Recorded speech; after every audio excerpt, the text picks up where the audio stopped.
The story begins with a bus hijacking carried out by a group of masked criminals. One of them points a gun at Iridasu Yuta and demands that he put his hands above his head. Yuta follows the command. The Telesis news station broadcasts the hijacking live, reporting that the armed group is currently heading toward Tokyo. Multiple police cars arrive and begin chasing the hijacked bus. Suddenly, a motorcycle crashes into the side mirror of one of the police cars and speeds past the convoy. A passenger on the bus begs one of the criminals to let him go, offering a large sum of money. However, instead of listening, the criminal fires his weapon, causing the money to fly out the bus window. Hearing the gunshot, the motorcyclist quickly accelerates, closing in on the bus. Meanwhile, Hikita Ito watches the hijacking unfold through the live news broadcast. Sitting beside Yuta is Chichibu Rabara, who seems to be focused on her device. Curious, Yuta asks her what she is doing, but Rabara tells him to be quiet. The person riding the motorcycle is Narujino Mikatan. She manages to get ahead of the bus and blocks its path. As the bus approaches, she launches herself into the air, smashes through the front windshield, and lands inside. Without hesitation, she delivers a powerful kick to one of the criminals, sending him flying out of the bus and crashing onto her motorcycle. Mikatan recites a chant to transform into Strange Juice, squeeze out the wicked soul, to guard the darkened heart. The hero of justice, Strange Juice, has arrived. In an instant, she transforms into a superhero-like figure, leaving Yuta completely stunned. Armed with a staff shaped like a soda straw, she begins her attack. Ito continues watching everything unfold through the news. One of the criminals orders the others to take her down. They all begin firing at Strange Juice, but none of the bullets hit her. She dodges and deflects them effortlessly. Then she leaps into action, striking one of the criminals with her staff and continuing to take out the rest one by one. Rabara yells out, warning that there is still one more criminal behind Strange Juice, the bus driver. Strange Juice manages to stop the driver from stabbing her. As the bus begins to lose control, Yuta jumps from his seat but is thrown backward when the vehicle hits a barrier. Strange Juice also loses her balance. She quickly calls out to Rabara to take the wheel. Rabara is shocked that Strange Juice knows her name but rushes toward the driver's seat anyway. She steps on the brake only to realize it is not working. The bus will not stop. Just then, a voice comes through from Daihatsu Meika, who introduces herself as Pumpkin Chain. Strange Juice expresses her frustration that Pumpkin Chain did not help earlier. Meika explains there was a slight connection issue, but has now been resolved. She says she will stop the bus by activating a tire killer at the toll gate. Strange Juice asks how long it will take. Pumpkin Chain replies, 3 seconds. Strange Juice signals everyone on board to hold on tight. The bus eventually comes to a stop after crashing into the barrier. News reports confirm the bus has finally stopped and wonder if there were any survivors. Thankfully, all passengers make it out safely. Strange Juice even manages to restrain the bus driver. She then returns to her normal form. The front door of the bus cannot be used due to the crash, so Mikatan leads everyone out through the back exit. But as she turns around, someone suddenly points a gun at the back of her head. Just as she suspected, the person behind everything finally steps forward, Teruoka Ryudo.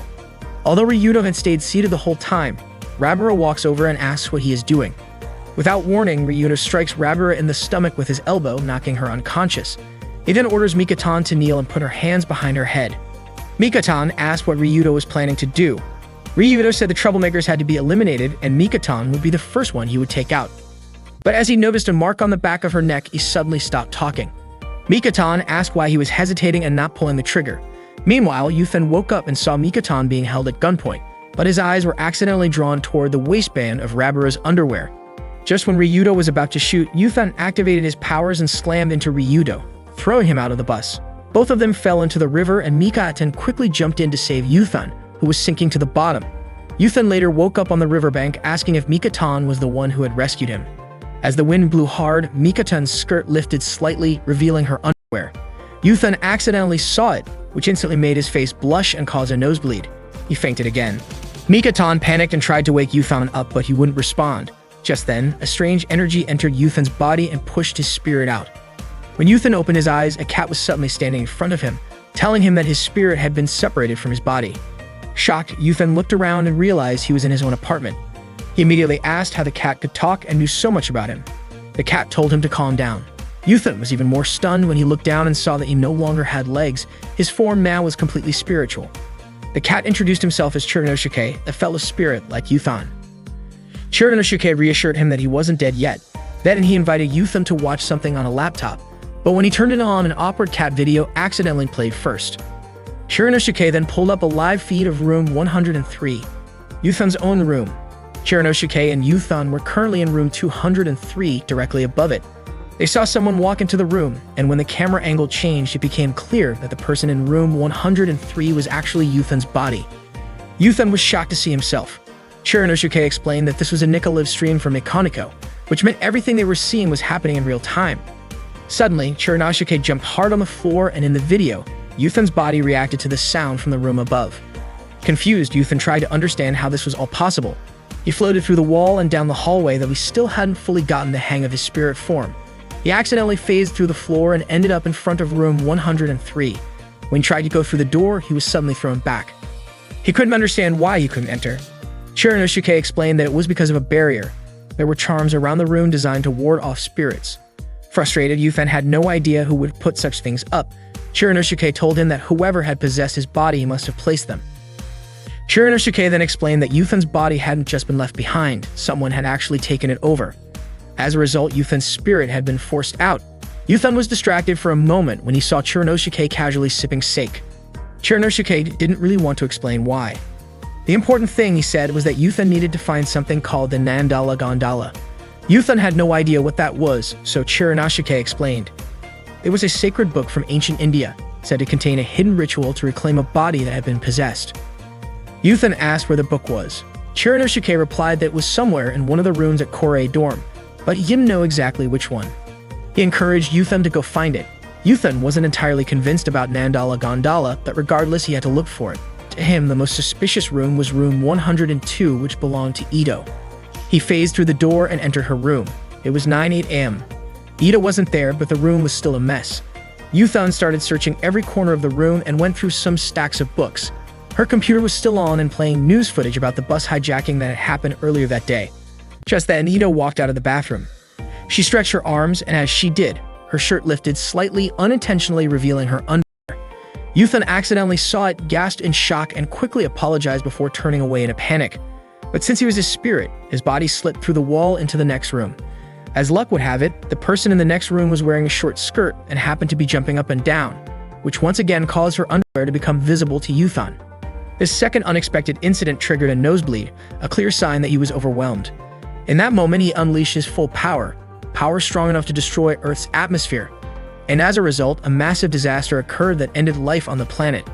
Now floating somewhere in space, Yuthan was completely lost and confused. Chiranosuke appeared and told him there was something important he had forgotten to mention. Whenever Yuthan became too stimulated and lost consciousness, it would cause an asteroid to crash into Earth and wipe out humanity. Yuthan couldn't quite grasp what Chiranosuke meant. Chiranosuke went on to explain that everything had happened because of Yuthan's actions. Every time he saw a girl's underwear, his excitement would reach its limit, unlocking his hidden superhuman abilities. But if he got overly stimulated while already at that peak, the limit would break and he would pass out, which would then trigger the global catastrophe. Yuthan was still unsure how this had anything to do with falling asteroids, but Chiranosuke told him not to overthink it. The point was simple. If Yuthan didn't want humanity to be destroyed, then he had to avoid getting overly stimulated. Chiranosuke urged him to fix what had happened, to go back in time and start over.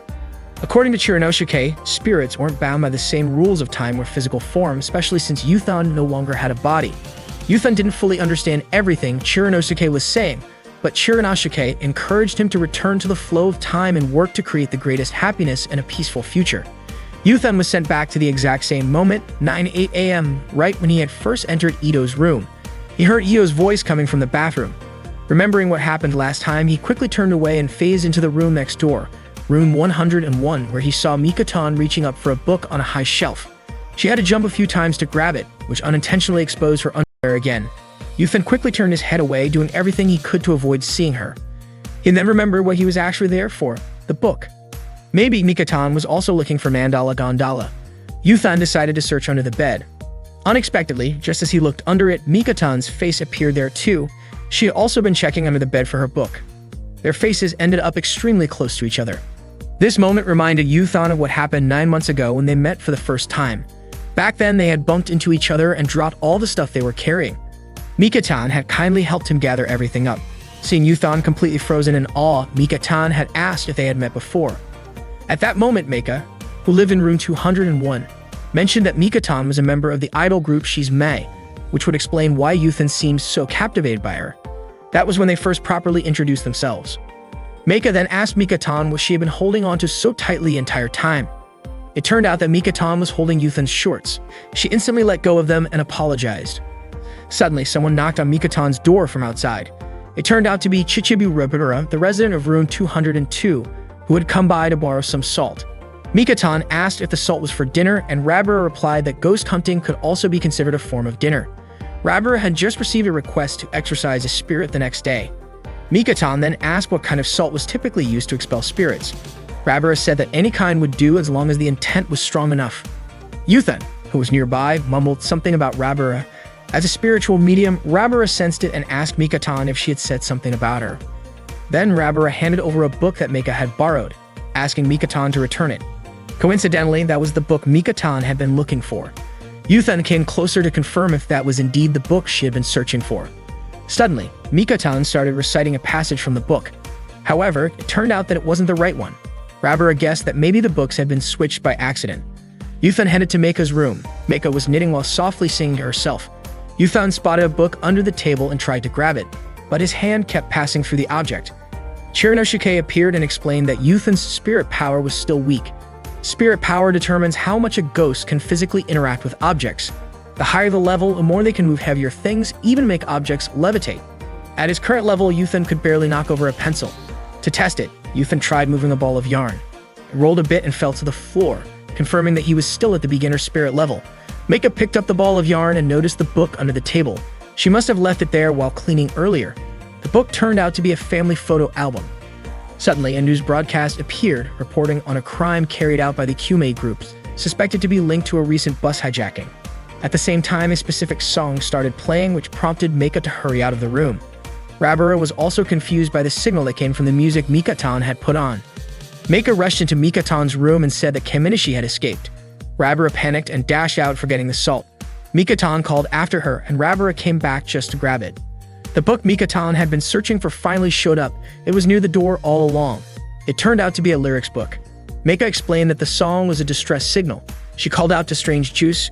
Mika-tan quickly got ready and transformed into Strange Juice. Mika-tan began changing into her superhero costume. Yuthan accidentally caught a glimpse of her while she was in the middle of changing and immediately shut his eyes in embarrassment. Now fully suited up, the hero's Strange Juice was ready. Meika, using her alias Pumpkin Chain, invited her to get moving. They passed through a hidden door under the table, which led into a long underground tunnel. Yuthan, still confused about what was going on, decided to follow them through it. They arrived in a large room filled with parked motorcycles. Strange Juice asked Pumpkin Chain what she was holding. It turned out to be a charm she was making for Strange Juice. Though the charm wasn't finished yet, Strange Juice took it anyway and rushed off. Unintentionally, some thread from Pumpkin Chain's outfit got caught on the charm. As Strange Juice sped off on her motorcycle, it pulled the thread and accidentally caused Pumpkin Chain's clothes to unravel. Yuthan was still in disbelief that Mika-tan was actually Strange Juice. Then, by accident, he turned and saw Meika standing there in only her undergarments. The shock triggered a powerful atmospheric reaction that caused another catastrophic explosion, wiping out humanity on Earth once again. One day, Meika, the owner of the Korei boarding house, walked into Rabura's room to ask for the rent. But Rabura, who was drunk at the time, said she couldn't pay it right now. She added that her exorcism business had been slow lately, and worse, people had started calling her a fraud. Meika, realizing that Rabura was going through a tough time, took the sake bottle Rabura was about to drink. Rabura broke down in tears and said everything was falling apart because she didn't have any spiritual powers. Even though she came from a long line of temple priests, she added that she was the only one in her family with tan skin. Meika told her that had nothing to do with anything. Rabura responded by saying ghosts weren't real. Meika casually pointed in a random direction, coincidentally right at Yuthan's spirit, and asked, "Then what's that?" Yuthan froze in shock. Rabura told Meika not to joke around like that. Meika laughed, revealing she was just messing with her. Yuthan was relieved to hear it. For a moment, he had thought Meika could actually see him. Suddenly, a loud scream echoed through the house. Neither of them knew what had happened. Meika quickly rushed downstairs to find out where the noise had come from. She knocked on Ito's door and asked about the sound she had just heard from inside. Ito admitted that the scream was hers. She said she had been feeling suffocated lately, so she screamed to refresh herself. But to Meika, it had sounded more like an animal. Ito laughed and said that couldn't be, especially since keeping pets at Korei House was strictly against the rules. Meika then heard another strange sound and asked about it. Ito said she was feeling itchy. Meika figured the noise could come from Ito scratching herself, which Ito confirmed, saying her skin was extremely dry. Meika noted that if that really was just scratching, it had to be pretty intense, and she started to worry. Ito then said she was just picking at a scab. Meika, being her usual naive self, believed her and commented that the scab must have been huge. The sound came again. This time, Ito claimed a bug had flown into her throat. Meika grew even more concerned, but Ito reassured her that she was fine. Though Meika didn't understand what was going on, she still suggested Ito go see a doctor. Meanwhile, Chiranosuke compared Yuthan's current situation to that of a baby who didn't know when to wake up for milk, when to finish, or when to fall back asleep. Yuthan suspected Chiranosuke was just trying to steer the conversation toward breasts. Chiranosuke explained that the point was that a spirit's time of awareness is unpredictable. Yuthan mentioned that the bus hijacking had happened on the 21st, but now it was the 23rd. He realized he had already lost 2 days. If he could travel back in time again like before, maybe he could fix things. Unfortunately, his current spirit level was too low. Instead of rewinding time, he could only end up landing in the Valley of Space-Time. Chiranosuke handed him a pudding shaped like a pair of hills. He explained that the Valley of Space-Time was like a dip between infinite timelines, like the space between two soft hills. With Yuthan's current level, even if he landed somewhere near the edge, he would just slide all the way down to the bottom. Chiranosuke used the pudding to help explain the concept visually. Yuthan got annoyed and asked why everything had to be explained with that kind of metaphor. Chiranosuke, unfazed, turned to his computer to show another video. But, as usual, the first clip that popped up was of cats behaving strangely. Yuthan was visibly irritated and suspected that Chiranosuke had shown it on purpose. They turned their attention back to the live feed from Yuthan's room. His physical body was opening a box. Chiranosuke was convinced there was something suspicious inside. But Yuthan wasn't concerned about the box, he only cared about who had taken over his body.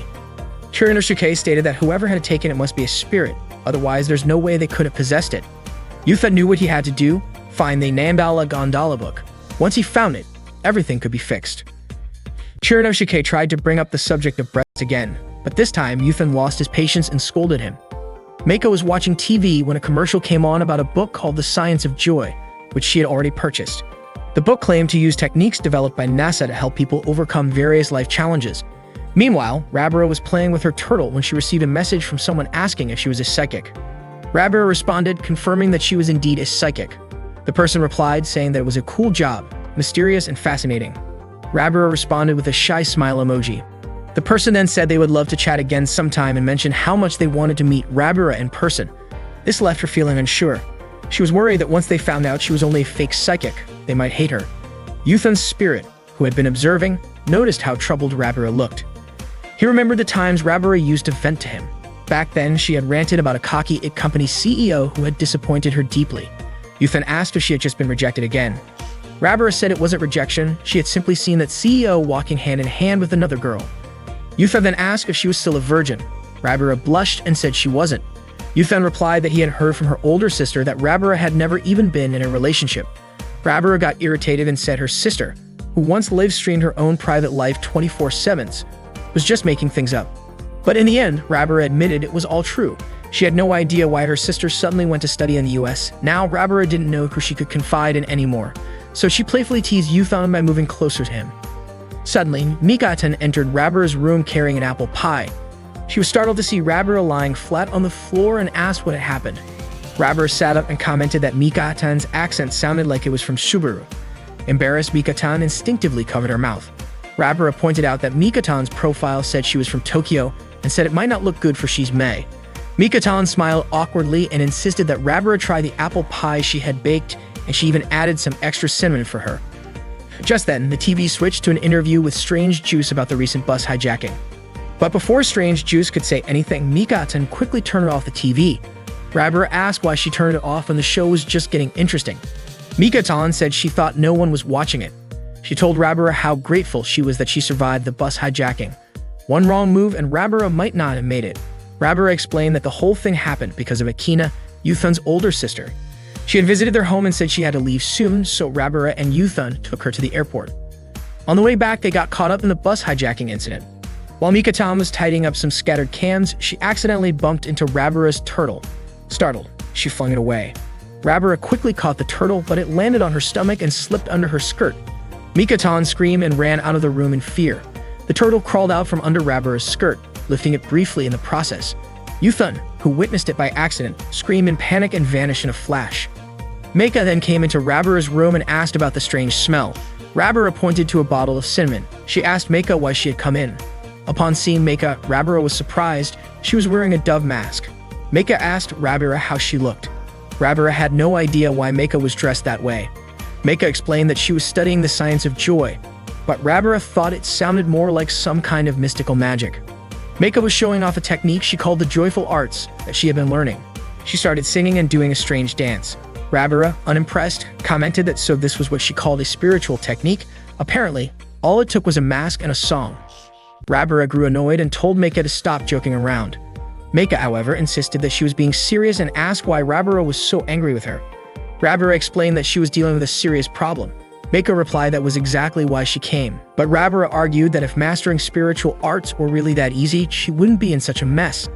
The two of them ended up arguing, and eventually, Meika stormed out of Rabira's room, leaving Rabira even more frustrated. Meanwhile, Ito noticed her phone ringing and saw that Yuthan was calling. She quickly answered. Yuthan told her that he had gone to her apartment the day before. He wanted to ask her opinion about a script and wondered if it wasn't time for her to return to school.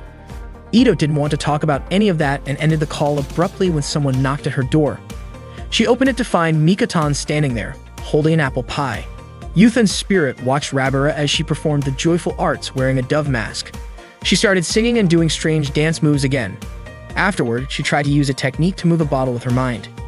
Yuthan's spirit heard a voice coming from inside the bottle and thought it could talk. It turned out to be Chiranosuke, who was inside the bottle. He asked Yuthan's spirit to respond to Rabira's attempt at moving the bottle. Yuthan remarked that his own spiritual level could only manage to move a pencil. Chiranosuke explained that the room was currently filled with cinnamon particles, which could enhance spiritual power in a big way.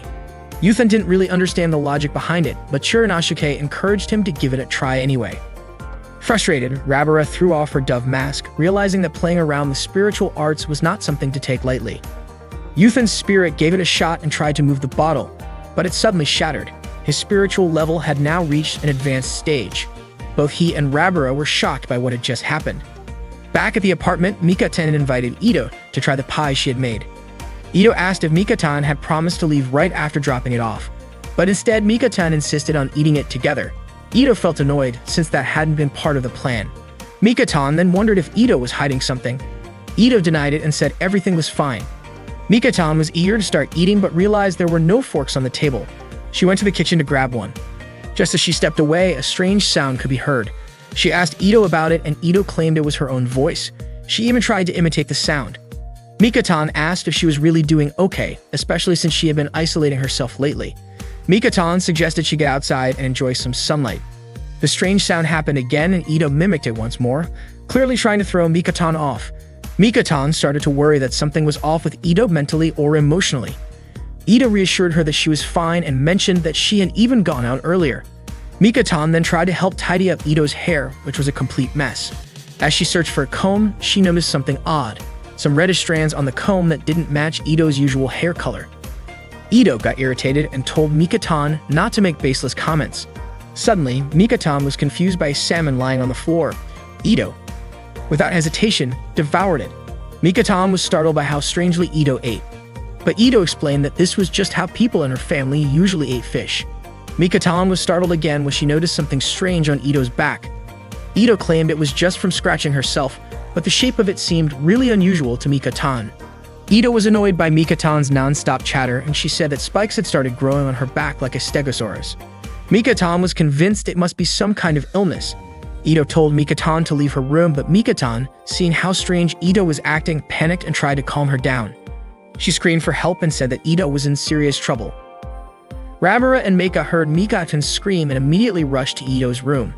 At first they thought Ito was possessed by a fox spirit. Mikatan tried to explain to them that spikes had grown out of Ito's back like a stegosaurus. This, of course, was way more alarming than a simple possession. Mikatan believed that Ito must be evolving into some other kind of creature. She asked Meika if she had a device that could stop the evolution process. Meika naturally didn't have anything like that. Her stomach was in a magical pocket. Suddenly, the bear cub crawled out from under Ito's jacket and Ito became visibly embarrassed. Everyone was stunned to see a baby bear in Ito's room. Meika asked how the bear got there and Rabira questioned if pets were even allowed in the building. Ito claimed that the bear cub was her younger brother, Hikatomi Mui, a second grader in elementary school who had just started learning the 8 times table. Meika could tell Ito was lying, especially since she was the one who previously said that pets were strictly forbidden in Korei House. Ito then pointed out that Rabira also had a pet, but to Meika, having a turtle was different. It didn't make noise, cause trouble, or destroy the room. Mika-tan was confused as to why there was a baby bear here in the first place. Ito explained that she had found him in the woods during a rainstorm, crying alone inside a cardboard box. Meika told her to stop lying again, but Ito insisted that she was telling the truth this time. Meika suggested reporting the situation to the local clinic. As she got ready to leave, Ito stopped her and said she would not give the bear cub up to anyone, only she could understand what the little one needed. Mui looked visibly sad. Mika-tan pleaded with Meika to give them more time. She pointed out how wrong it would be to abandon a baby bear during a storm. Rabura agreed, noting that bears were not the same as dogs or cats. Mika-tan suggested it would be best if they first investigated how the bear cub ended up abandoned. Meika agreed but warned that if they didn't find any leads by the end of the year, she would report it immediately. Ito felt relieved and promised she would always protect Mui. Mui was happy and began tickling Ito. Meanwhile, Yuthan's spirit was watching all of this unfold. Later that night, Mika-tan met Meika out on the balcony. She asked Meika what the real reason was behind Ito deciding to quit school. Meika said she had already asked but never got an answer. Yuthan's spirit overheard this and remembered a conversation he had with Ito. Back then, he had been surprised to find out that the person who beat him in a video game was actually his neighbor.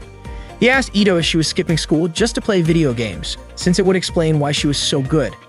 Then he asked where she went to school and again questioned why she was skipping it. Ito told him he was being insensitive and asked if he realized how rude he was being by bombarding her with questions like that. Yuthan apologized. Ito then shared that she had moved here because she never felt accepted. Meika pointed out that Ito's father was part of the city's education committee and her dropping out could cause problems, especially since it might impact his chances in the upcoming election. Apparently, it was Rabura's cousin who introduced Ito to Korei House. Meika assumed that Ito must have been feeling very lonely. Suddenly, Mika-tan suggested they throw a party, especially since Christmas Eve was coming up. They planned to invite everyone in Korei House, including Ito. Even Yuthan's spirit wanted to be invited. Just then, Rabura showed up and said she had forgotten to tell Meika and Mika-tan something. She quickly placed an urn in front of them, put on a dove mask, and began singing and dancing. Rabura tried to summon some sort of power to show off to them. Yuthan's spirit tried to shatter the urn, but nothing happened. His powers only worked when there was cinnamon powder around. Rabura became sad, feeling disappointed that there were no ghosts after all. She had really wanted to be just as amazing as her mother and grandmother. To cheer her up, Mika-tan and Meika performed a joyful dance spell. It worked. Rabura cheered up again. Meika even promised to teach her the second part of the happy dance spell. Meanwhile, Shihaya Tomoto sent Ito a video link that was making the rounds online. The video showed a list of this year's victims. One of the names listed among them was Hikiyotani Ito. She was shocked to see her own name there. A video shows the Kumei group revealing that an asteroid named VR1 is currently approaching Earth. The asteroid is said to be about 2 kilometers in diameter. For comparison, the asteroid believed to have led to the extinction of the dinosaurs was about 10 kilometers wide. It's easy to imagine the level of destruction VR1 would cause if it were to crash into Earth. International organizations claim that a direct collision is impossible, but in truth, all of that is a lie. The impact is very real and is expected to happen on December 31st at 11:55 p.m. However, the US government and other developed nations are allegedly hiding this information from the public. They've reportedly formed a secret pact and world leaders are being evacuated quietly into nuclear shelters. They're afraid that public knowledge of the shelters would lead to mass panic and chaos, so they've chosen to protect themselves and let the rest of the world face the disaster unprepared. The Kumei group refuses to accept such a conspiracy. They demand that the governments of the US and Japan come forward and reveal the truth. Although their message was broadcast on television, it was dismissed as nonsense. Instead, TV stations labeled Kumei's doomsday beliefs as dangerous. It's possible that Kumei truly believes the world is ending, or maybe they're trying to bring it about themselves. All in the name of carrying out the vision of their recently deceased leader, Tsubuchi Kumei. Chirinosuke turned off the television. Yuthan asked what Kumei meant when they talked about the asteroid hitting Earth. He suspected that maybe the government and experts had been lying all along. But in his opinion, the ones who actually wanted humanity to be wiped out were Kumei. Since Tsubuchi Kumei had died, Yuthan began to suspect that someone or something might have possessed his body. Yuthan then went to Ito's room to see what she was watching. Suddenly, Mika-tan's voice could be heard from outside the room, asking Ito to open the door. Mika-tan had brought in a Christmas tree, which she placed inside the room. She said she had an idea to hold a Christmas party at the Korei house. Excited, Mika-tan started singing jingle bells and turned on the Christmas lights. Out of nowhere, Mui jumped toward the tree. Mika-tan quickly caught the baby bear and gently warned him not to play near the decorations. Ito then asked Mika-tan about the bus hijacking that happened the day before and showed her a video of strange juice. She was starting to suspect that strange juice might actually be Mika-tan. Mika-tan immediately ran off to find Meika. But when she entered Meika's room, she found a strange octopus-like figure inside. Mika-tan exclaimed that someone from Mars must have arrived. Rabura entered Ito's room with some items for the Christmas party, but she didn't find Ito inside. Ito had gone to Mika-tan's room, where she ran into Strange Juice. Ito was looking for Mika-tan even though she had just asked her to come there. Strange Juice said she had no idea where Mika-tan was. Gathering her courage, Ito asked if it was true that she and Mika-tan were friends. Strange Juice answered that they had been close for a long time, best friends even. Ito also asked how Strange Juice knew Rabura. She replied that Mika-tan had once shown her a picture of Rabura. Yuthan's spirit, who had been observing everything, commented that Strange Juice was lying. But Ito wasn't fully convinced yet. She felt there wasn't enough evidence. Strange Juice seemed to sense that suspicion and said she would show the proof soon, but first asked to use the bathroom. Ito reminded her that she had forgotten to close the bathroom door. Strange Juice replied that she liked to live freely even in the bathroom. This made Yuthan's spirit even more curious. He began to wonder what Strange Juice was really doing in there. He was shocked to see Mika-tan changing into Meika's octopus-like combat outfit. Earlier, when Mika-tan had gone to Meika's room, she had mistaken Meika for a Martian. Meika had laughed and explained that it was a high-tech camouflage combat suit she had developed and nicknamed the Two-Maker. Now it was clear Mika-tan had been using the suit to confuse Ito. Once she had it on, Mika-tan turned invisible. She tiptoed past Ito and pretended to fall from the bed, startling her. Ito couldn't understand how that was possible. She thought there must be a secret passage from the bathroom to the bed. Mika-tan started to panic and denied the idea, but Ito wasn't convinced. She said she wanted to check the bathroom herself. Mika-tan tried to stop her, saying that Strange Juice was still using it. But Ito pointed out that the door was wide open anyway. Quickly thinking on her feet, Mika-tan pretended to call out to Strange Juice and tried to stall her. Mika-tan said that everything was clear and she just wanted to go back to sleep since there was still time before the party started. She kindly took her bed and closed the curtains. Ito was still confused when suddenly, the sound of flushing came from the bathroom. Strange Juice appeared and met Ito, explaining that Mika-tan and he were two different people and that they were just friends. There was no use denying it anymore and Ito had to accept the truth. She asked Strange Juice for some advice. He asked if she was dealing with the problem. Before Ito could even explain, a scream was heard from the room next door. They quickly rushed over and were shocked to find Rabura being held hostage by a man dressed in a robot costume. He was threatening her with a knife. Rabura begged her friends to help her. Mika-tan asked who the man was and suddenly, Mui leaped out of Ito's arms, growling at the stranger. The man demanded that Ito hand Mui over. Just as the man was about to strike with his knife, something stopped his arm and twisted it back. Yuthan's spirit instantly realized that it had to be Two-Maker's doing. Meika, who was inside Two-Maker, gave an order to Strange Juice to attack immediately. Strange Juice charged at the man and kicked him hard, knocking him down. He demanded that the man show his face, but was taken aback when he saw a turtle in a very strange and inappropriate spot. The turtle suddenly moved in a way that caused the man to react and regain his strength. He then punched Strange Juice and kicked him so hard that he was thrown out of the room. The man intentionally stomped on a milk box, revealing Two-Maker's camouflage. He landed a hit on Two-Maker, which left Meika unable to move the body. The man raised his knife again to stab Two-Maker, but Mui jumped in the way and bit him, causing the man to get wounded in the stomach.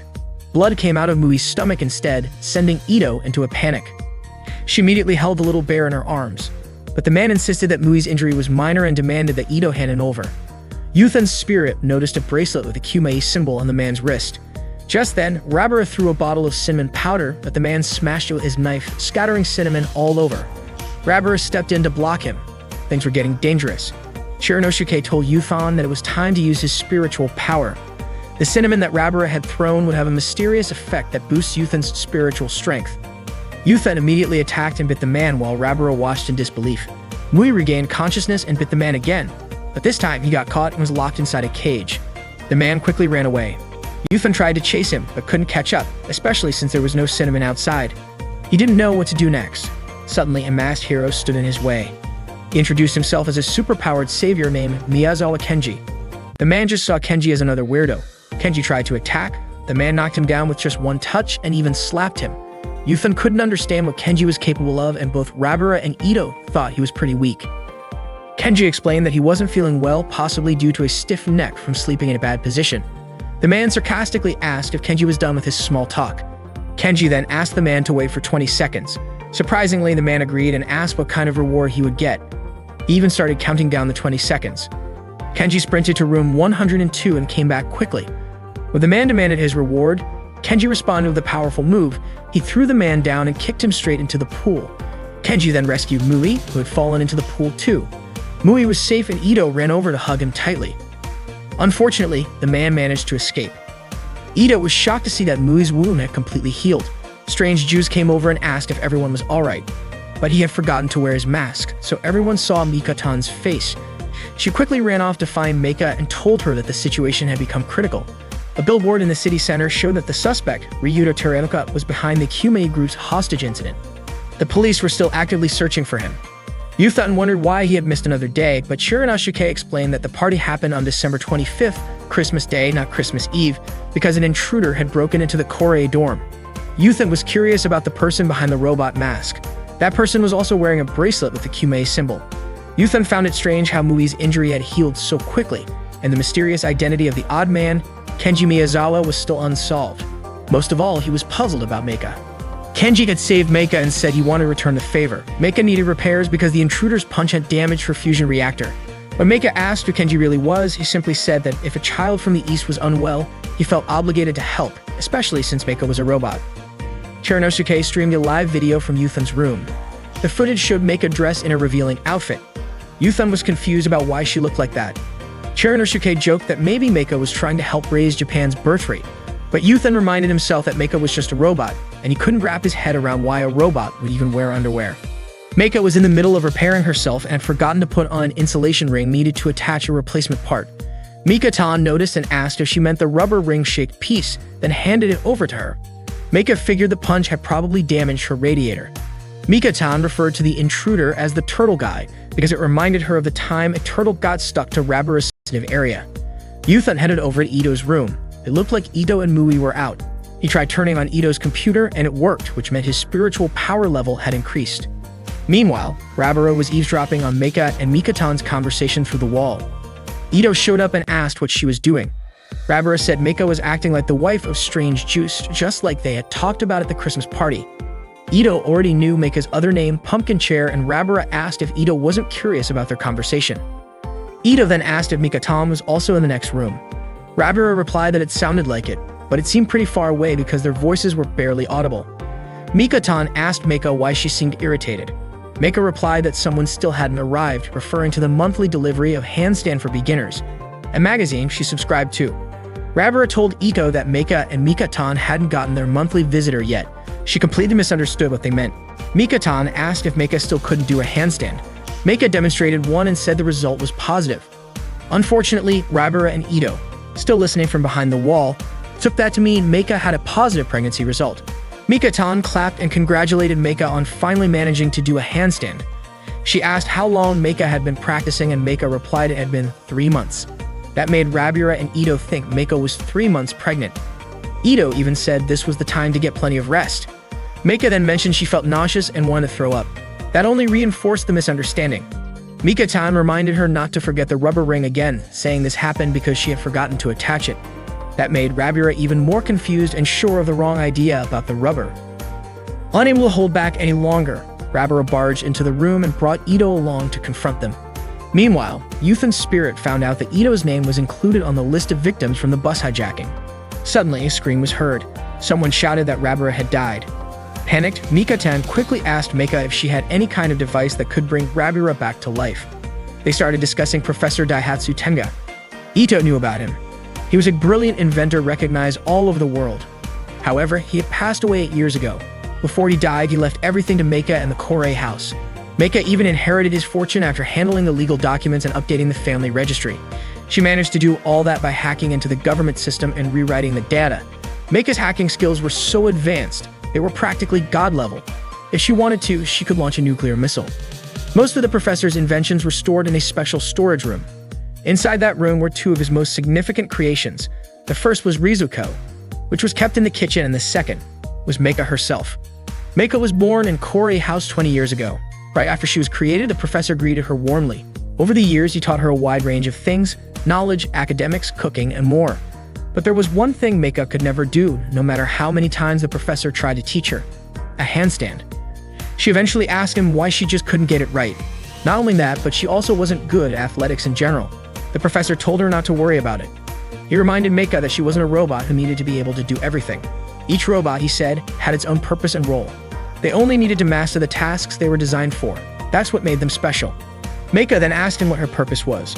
The professor explained that someday she would be a girl, a secret agent who would eventually save the world, a member of Justice Punch. Meika's mission was to protect her, raise her, and support her. It might even be described as fate or divine will. Ida began to wonder, could that girl possibly be Mika-tan? Even Yuthan's spirit was surprised to discover that Corey House held such a huge secret. As Meika held onto a photo album, Chiranosuke suddenly warned Yuthan not to look at a particular photo of young Mika-tan in her underwear. Yuthan responded by saying there was no way he could be attracted to a photo of a child. But unexpectedly, he started getting a nosebleed, and the atmosphere around them suddenly turned chaotic again. 3 little kids were playing together. One of them, named Chiyoko, was singing a magic song, while the other 2, Pine and Guriko, were playing with a tennis ball.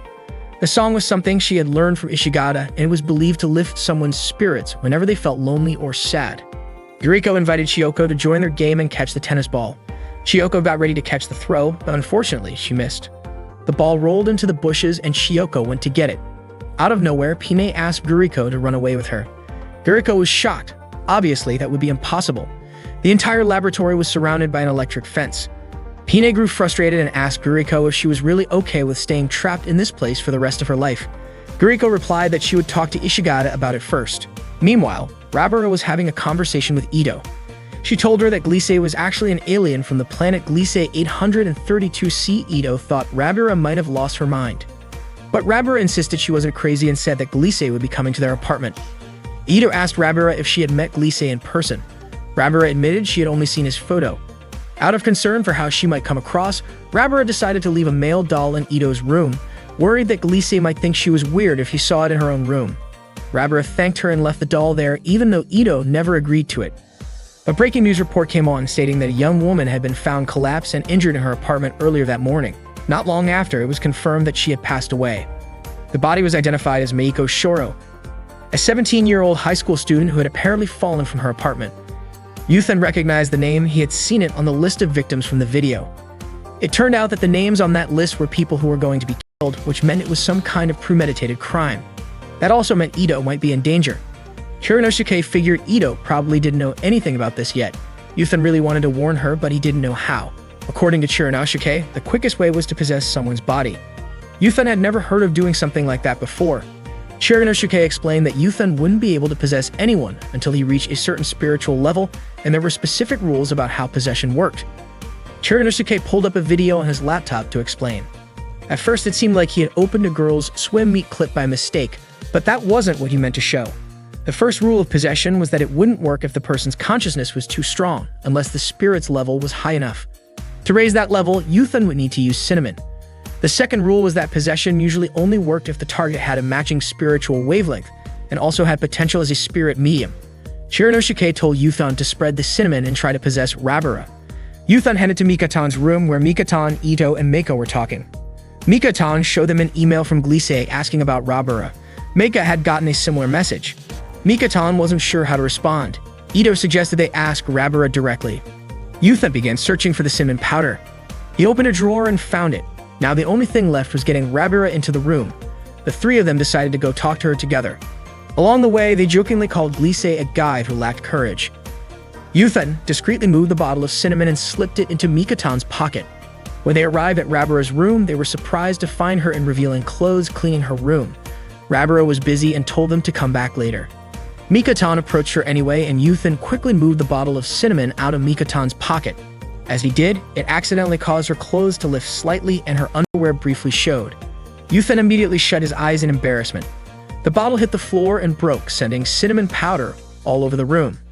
Rabara asked Mika-tan what she was doing, and Mika-tan replied that she wasn't doing anything at all.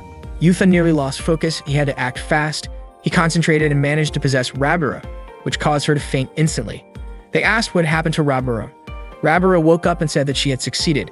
Mika-tan looked confused, wondering what was going on with her. Rabara, who was actually being possessed by Yuta at that moment, immediately turned to Ito and told her that she was in serious danger. Ito was puzzled. Mika-tan said that Rabara seemed different, as if the way she talked had changed from usual. Yuta thought they definitely would not believe him if he explained everything, so he quickly adjusted his speech pattern to match Rabura's tone so they would not get suspicious. Ito asked if Rabura was feeling alright. Rabura replied that there was something far more important that she needed to tell him. However, Meika interrupted the conversation. She wanted to ask Rabura what her favorite flower was. Yuta, still in Rabura's body, answered Rafflesia.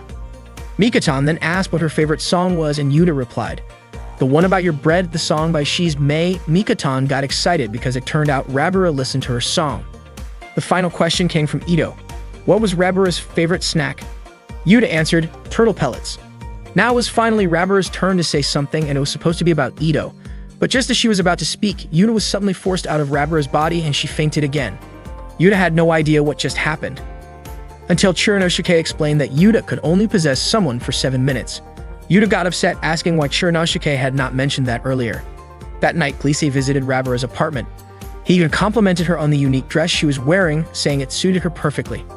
Rabura replied playfully, saying Gliese was such a smooth talker.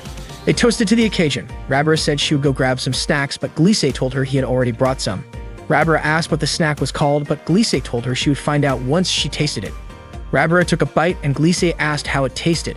Rabura said it had an unusual flavor. Gliese explained that it might be because the product had recently been reformulated. As it turned out, the snack was actually turtle pellets.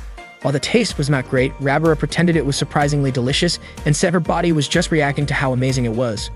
Gliese offered her more, but Rabura politely declined, saying she was already full. She got up to play some music. Gliese handed her a cassette of the song Can I See Your Bread by She's May. He told her to keep it, but Rabura mentioned she already had a copy. Gliese said he figured she might, since that song was her favorite. Rabura replied that she did not really like the song that much. Noticing Glise's slightly disappointed face, she quickly grabbed the cassette and said she actually loved that song so much that she had played her old tape until it broke, and she was grateful to have a replacement. Gliese stood up and said he was going to get a special gift for her. Rabura waited inside. Suddenly, she smelled something unpleasant. Gliese returned with a Rafflesia flower as a present for Rabura. He asked if there was something wrong with the gift. Rabura said the flower had a very unique smell. Gliese explained that the Rafflesia's scent, which resembled rotting meat, was meant to attract flies to help pollinate it. He asked if Rabura did not like the present. Rabura finally shouted that she could not take it anymore. She felt like Gliese was playing a joke on her. Gliese insisted that he never meant to upset her. He just wanted to make her happy. Yuta was watching the whole thing unfold. Rabura could not believe that Gliese was trying to cheer her up with a corpse-scented flower and turtle pellets. That was when Gliese decided to come clean. He admitted that he had emailed Rabura's friends to ask what she liked, and the answers they gave matched exactly what Rabura had just said earlier. Gliese knew she must be really upset. That moment triggered a memory in Rabura. She shared that something similar had happened to her when she was a child. She was only 5 years old at the time, so her memory was a bit fuzzy. But she recalled waking up in the middle of the night and doing strange things like drawing diagrams, writing down formulas, and jotting down instructions tied to specific dates. She had then faxed all of it to someone. Gliese suggested that this might have been a case of sleepwalking, just like what happened earlier. Rabura apologized for how she had acted. Gliese said he was the one who should be apologizing. Rabura invited him to continue the conversation back inside her apartment. That was when Gliese told Rabura that he could not keep lying to her. He was ready to tell her the truth. Rabura smiled and asked if he was not an alien, was he? Gliese replied that no, he was not from outer space, but he was from the Intelligence Bureau of the United States Department of Defense. He was actually a security agent. Yuta was stunned to witness the revelation. Gliese was certain that Rabura knew about the hostage situation involving the Kyumei group, as well as the video warning about it. Rabura mentioned the video that explained an asteroid was going to hit Earth on New Year's Eve, but experts and the government claimed it was impossible. Gliese explained that unless a prevention operation was carried out, the asteroid would still crash into Earth. The United States had secretly launched a military satellite into orbit, equipped with several nuclear missiles. This satellite was controlled by the Air Force Space Command, or AFSPC. The goal of the prevention operation was to use the missiles to destroy the incoming asteroid. However, the Kyumei group uploaded a virus into the AFSPC server and took over the entire system. Rabura was shocked to hear this. Gliese added that if things continued like this, the missiles wouldn't be able to launch, meaning the real goal of Kyumei was the destruction of humanity. Yuthan was getting more confused about everything because shouldn't the Kyumei group have warned people about the asteroid coming? Rabura then asked Gliese why he was telling her all this. Gliese explained that the Kyumei virus was extremely advanced, something ordinary people couldn't hack, but there was one genius hacker who could. That person was Daihatsu Meika. No one on Earth could remove the virus like Meika could. That was why he had been in contact with her multiple times. Rabara understood that Gliese was trying to use this to his advantage. She got annoyed and asked if Gliese really thought he could get close to Meika just because he was dating her. Gliese begged Rabara not to misunderstand, insisting he was genuinely interested in her. But Rabara was already too angry and questioned Gliese, who had promised to make her happy. She told him not to toy with her feelings. Suddenly, Kenji appeared from the rooftop and said that Gliese was someone who liked to fool around. Gliese asked who Kenji really was. Kenji then asked Gliese if there was an atmosphere in outer space, wanting to hear Glise's opinion. Gliese ran away immediately, with Kenji chasing after him. Gliese managed to jump and land safely, while Kenji fell into the plants below. Kenji used his clam bomb remove and successfully kicked Gliese into the pond. Rabara shouted and threw a Rafflesia flower at Kenji before rushing to help Gliese. She told Gliese to get away while he still could. Rabara warned that if Kenji was serious, he could unleash a lot of power and urged Gliese to run as fast as possible. Gliese left, promising to repay Rabara's kindness. Kenji was about to chase after Gliese again, but Rabara hit him with a big fish and kept attacking him. Meika came out, yelling at Rabara about what she was doing to Kenji. She pushed Rabara down, which confused Rabara. Meika explained that Kenji was someone who could be trusted. Then, she ordered Kenji to capture Gliese. Kenji quickly left to do so. Meika challenged Rabara to a fight and Rabara happily accepted. She kicked Meika into the pond. Ito and Mikatan shouted for them to stop fighting. Yuthan didn't know what to do about the girls' quarrel. Meanwhile, Chiranosuke was excited, calling it a splash or a girls' swim meet. They looked very stunning, but Yuthan tried hard not to look. Mikatan asked why Rabara and Meika were fighting. Rabara explained that it was because Meika was protecting Kenji, whom she called Mia Ken. Meika then asked why Rabara was so upset with Kenji.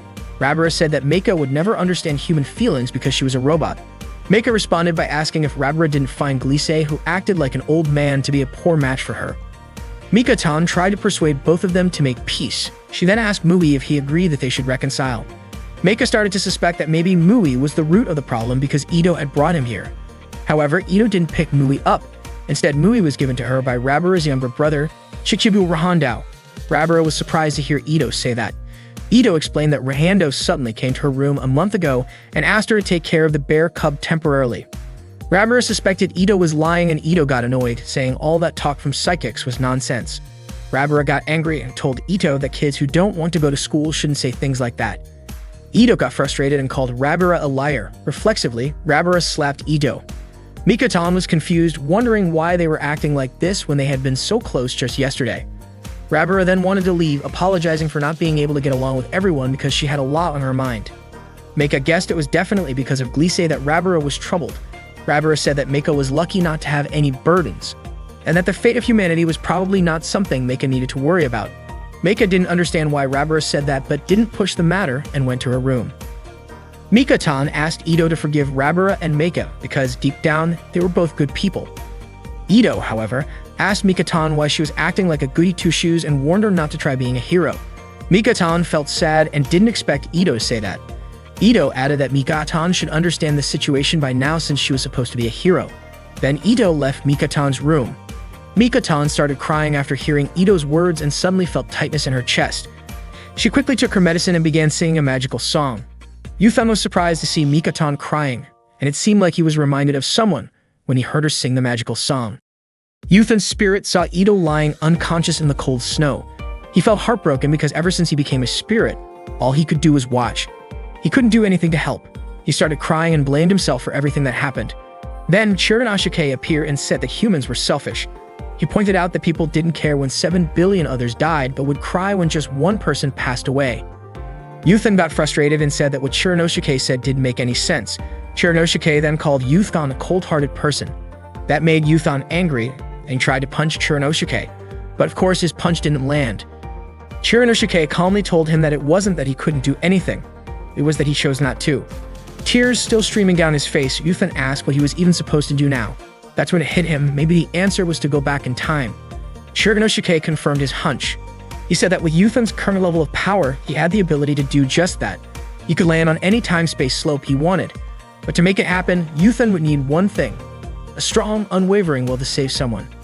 Without that will, Yuthan would bounce off the curved surface of time-space and would never be able to return to this world. Yuthan accepted the risk. Chiranosuke urged him to form that strong desire deep within his soul, and Yuthan made a promise to himself. He was going to protect Ito, no matter what. Yuthan successfully went back to December 29 at 9:25 p.m. He entered Ito's room and saw her opening an email from someone. The message named the next victim, Reishi Moana. It also told Ito to go to the Ishinogari shrine at 10 p.m. if she didn't want to lose another classmate. Ito blamed herself for everything that had happened. Kurinosuke reminded Yuthan that he already knew what was coming next. Ito would go to the shrine, just like the email asked, and she would die there. Yuthan was convinced that whoever sent the email must be the killer, though he had no idea why they were doing this. Kurinosuke told him that no matter what the reason was, the only thing Yuthan needed to worry about now was making sure Ito didn't go to that shrine. There were only 30 minutes left before it happened. Yuthan suddenly heard Rabura knocking on Mikatan's door. He went to Mikatan's room. When Rabura came inside, Meika immediately stood up to leave. Mikatan asked why she was leaving so soon, and Meika replied that the air in the room felt heavy. Even though Meika and Rabura kept arguing, Yuthan walked over to Mikatan's kitchen shelf and grabbed some cinnamon powder. Mikatan asked Rabura why she and Meika couldn't just get along, but Rabura didn't answer. Instead, she asked Mikatan about a protective charm that was sitting in her room. That's when Yuthan spilled the cinnamon powder. The sound caught Mikatan and Rabura's attention. Rabura wondered if it might be another case of floating objects like before. When they opened the kitchen door, they started coughing from the cinnamon particles in the air. At that moment, Yuthan possessed Rabura again. She collapsed for a moment, unconscious, but then stood back up, now under Yuthan's control. Yuthan, speaking through Rabura, told Mikatan that Ito's life was in danger. Meika grumbled about Rabura and headed back to her own room, but was startled when she turned around and found Ito standing right behind her. Ito asked Meika to take care of Muhi for a little while, which caught Meika completely off guard. Meanwhile, Rabura, still possessed by Yuthan, told Mikatan about the video that listed the names of people who were going to be killed. Mikatan said they should hurry and go to Ito's room right away. But before they could, Yuthan's time inside Rabura's body ran out and his spirit was forced to leave her. Rabura fell down and landed on her chest, then rolled around in pain. Meanwhile, Mikatan ran into Ito on the stairs and asked where she was going, but Ito didn't answer. Instead, Ito asked Mikatan not to get in her way. Mikatan refused and told her that she had seen the video and knew about the email. Ito ran onto the balcony, with Mikatan chasing after her. Ito begged Mikatan not to come any closer. She said that no matter what happened, she would still go because everything was her fault. 2 of her friends had died because of her. As Ito walked backward, she slipped and nearly fell, but Mikatan managed to catch her just in time. Ito asked her to let go, but Mikatan held on tightly. She kept insisting that Ito must not go to the shrine. Ito told her not to interfere, but Mikatan started crying, saying that it was her business, because Ito was a precious friend to her. Touched by Mikatan's tears, Ito softened. Later, Mikatan gently dried Ito's hair while singing a song. Ito asked what song she was singing. Mikatan told her it was a magic song that always cheered her up, something she had learned from someone named Ishigata. Curious, Ito asked who Ishigata was. Mikatan explained that Ishigata was a researcher at a place called Yuba Lab, where Mikatan had been born and raised. The lab studied things like genetics. There, Mikatan wasn't alone. 2 other children, a boy and a girl, had grown up alongside her. They had always been close and helped her a lot. Back then, Chioko had been captured to be used in an experiment. Yuriko and Pine saw what was happening. Pine stepped in, demanding Chioko's release, but the researcher refused, saying that the children had the ability called eubification, that they had never used it. The only way to find out the truth, he said, was to open their heads and examine their brains. Pine got angry and tried to fight back, but the researcher knocked her down with a kick, causing her to fall and hit her head. Yuriko quickly rushed over to wake Pine up. The researcher yelled, accusing Pine of damaging his precious experiment. Pine, still unwilling to let Chioko be taken, became furious and unleashed her powers. The researcher was thrilled to see that Pine had finally used eubification. Ito, still curious, asked Mikatan if she had feelings for the boy from the lab. Embarrassed, Mikatan asked why Ito was suddenly asking such a thing. Ito just said it seemed pretty obvious. Turning the question around, Mikatan asked if there was someone Ito liked or cared about. Ito explained that it wasn't about liking someone romantically, but there was a person who was really special to her homeroom teacher. Even though he was a teacher, he felt more like a good friend. One night, it was late after school, and her homeroom teacher offered to give her a ride home because he was worried about her safety. But one of her classmates saw them. The next day, no one at school would speak to Ito. It turned out that there was a student who had a crush on the teacher, and she happened to be one of the most influential students at school. From then on, things started going downhill. The bullying escalated quickly. Ito lost count of how many times she had to buy new school slippers. Her textbooks and notebooks kept getting ruined to the point where she had to throw them away and start over. During PE class, she had to wear her sportswear all day because someone had stolen her skirt. Even her underwear went missing during swimming lessons. As awful as all that was, it didn't stop there. One day, Moana stuck gum in Ito's hair, and then she and her friends cut off Ito's long hair until it was very short. That was the moment Ito decided to stop going to school. Despite all of this, her homeroom teacher continued to be kind to her. Mika-tan asked if she had ever reported what happened to her teacher. Ito said no, she didn't want to be a burden to him. That's when the video was made, the one that listed the names of the victims. Ito was the one who created it. The names written in it were the same people who had bullied her. Ito only wanted to scare them a little, so she uploaded the video online. However, the name Ito that appeared at the end of the video wasn't added by her. Someone else had edited it. The person behind this was the one who had killed Mayiko and Moana. Mika-tan was surprised that Ito hadn't told her about it from the beginning. Ito couldn't admit what had happened at school, mostly because she was afraid she would look foolish and pathetic. She wasn't a loner or shy. If she had wanted to, she could have made new friends easily. But Ito had wanted to show them something, even though she knew that no one was really thinking about her. After watching the video, she cried and felt scared. But every time she saw those people smiling, it all felt fake to her. Mika-tan hugged Ito and comforted her. Mika-tan stood for justice, and she was also on Ito's side. No matter what happened, Mika-tan was going to protect her. The clock showed 10:20 p.m., and it seemed like history had just changed. Yuthan managed to save Ito. But when Shiranosuke noticed that Yuthan didn't seem happy, he asked what was wrong. Yuthan was deep in thought. He still didn't know who the culprit was. That afternoon on December 30th, Meika was checking the satellite while Mui clung to her back. Ito walked up and said it looked like Meika and Mui were really close. Meika, clearly annoyed, said Mui was the one sticking to her for no reason. She tried to shake him off, but Mui refused to let go. Ito teased them, pointing out that they had been together all night. Then she asked Meika why she even bothered to take care of Mui. Mui kept licking Meika's cheek. Meika explained that she was simply returning the favor. Mui had saved her life once. Ito asked what Meika was doing there. Meika explained that she had detected interference in the satellite connection and came to investigate. Then Meika asked Ito what she was doing there. Ito said she had actually come to get Mui, but changed her mind and left. Meika yelled after her, frustrated, and telling her to take Mui back with her. There was just one day left before New Year's Eve. Ito asked Mika-tan what she was doing. Mika-tan said she was dealing with a bit of a problem. The spirit of Yuthan showed up as Mika-tan was gathering some medicine. Suddenly, a loud noise came from upstairs. Ito and Mika-tan rushed to find the source. They were shocked to find Meika tied up with duct tape over her mouth. Ito immediately started looking for Mui, while Mika-tan peeled off the tape. Meika apologized, explaining that the man had taken Mui. He was the Turtle Man, the same man who had come before trying to take Mui. Ito dashed off to find Mui. Meika called after her, saying there was something else she hadn't told her yet. The man had left a message. This was punishment for not showing up the night before. Yuthan finally realized that it had been the Turtle Man who had invited Ito the previous night. That meant he was also the one who had killed Ito's classmates. If Ito met him again, she would be in serious danger. Yuthan's spirit went searching for her. He headed toward the shrine, but she wasn't there. He figured the Turtle Man might be heading there, but Shiranosuke suggested that he might already be on the move. Yuthan grew frustrated and asked Shiranosuke why he was acting so relaxed. Shiranosuke replied, suggesting that Yuthan could try trapping him instead. That gave Yuthan an idea about the email. He replied to Ito's message from the night before, telling the Turtle Man to meet on the upper floor of the Korei dorm, since nobody would be there. After sending the message, a notification popped up saying he had leveled up to Cool Spirit level. Yuthan went to check Mika-tan's kitchen cabinet, hoping to find some cinnamon powder. Unfortunately, it was already gone, even though there had been some left yesterday. His original plan was to borrow Rabura's body to confront the man, but now he had to come up with another strategy. While Meiko was busy fixing herself, Yuthan was trying to figure out what kind of tool could work against the turtle-like man. Maybe a stun gun, or perhaps a mask, as Shiranosuke suggested.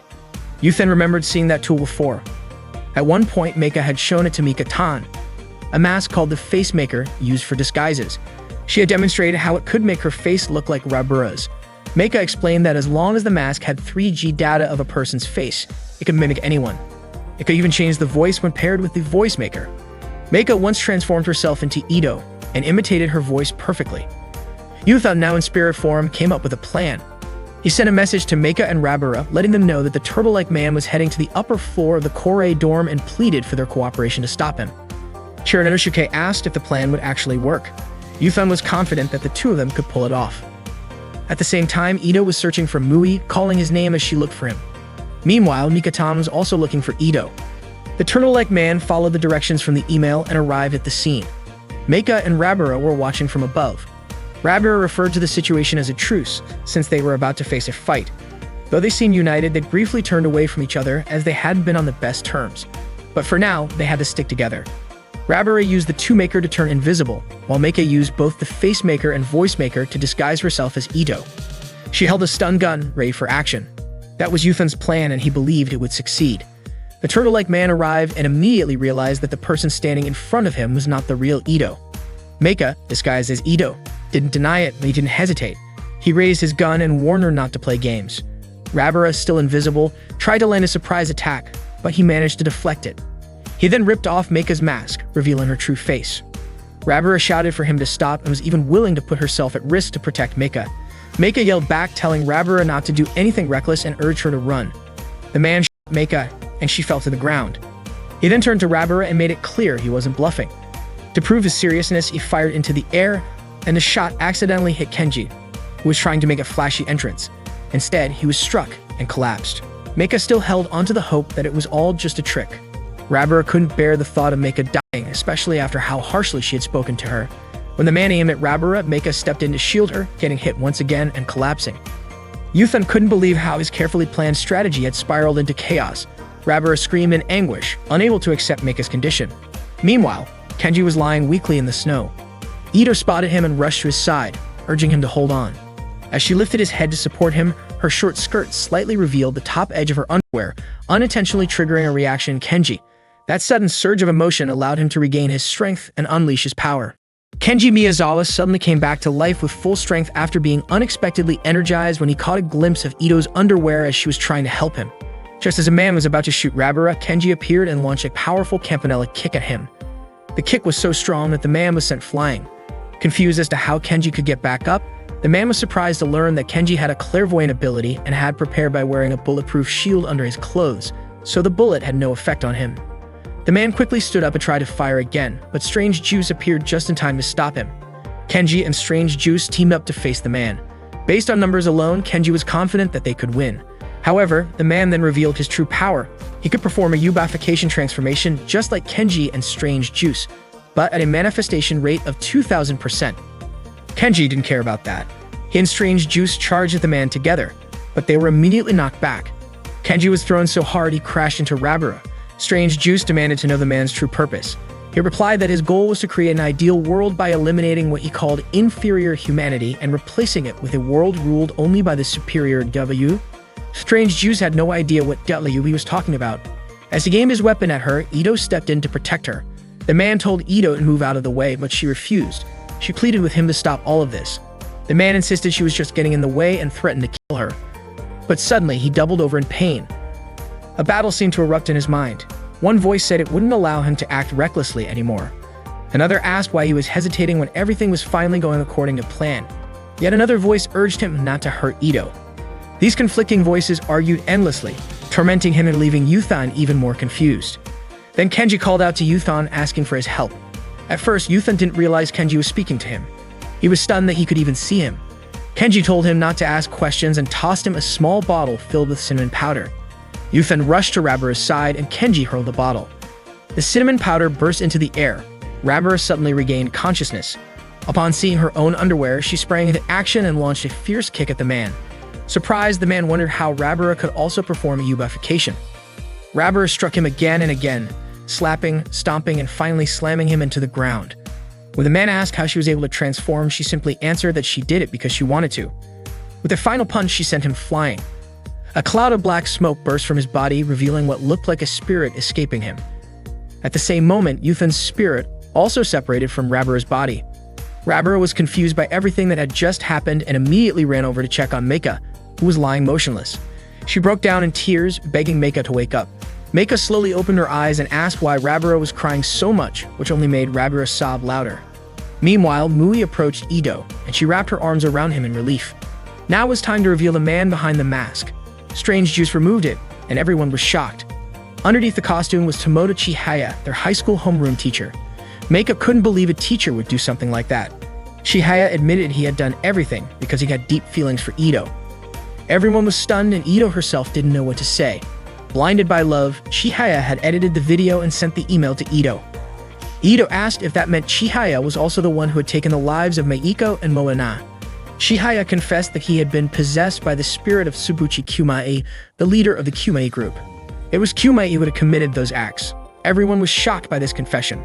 Strange Juice was still trying to understand the situation. Chihaya explained that he had made a contract with the spirit of Tsubuchi Kyumai in exchange for having his own wish granted. In return, Kyumai had taken control of Chihaya's body. Chihaya's wish was to take revenge. He already knew that Ito had been harassed at school, and he could not forgive those who did it.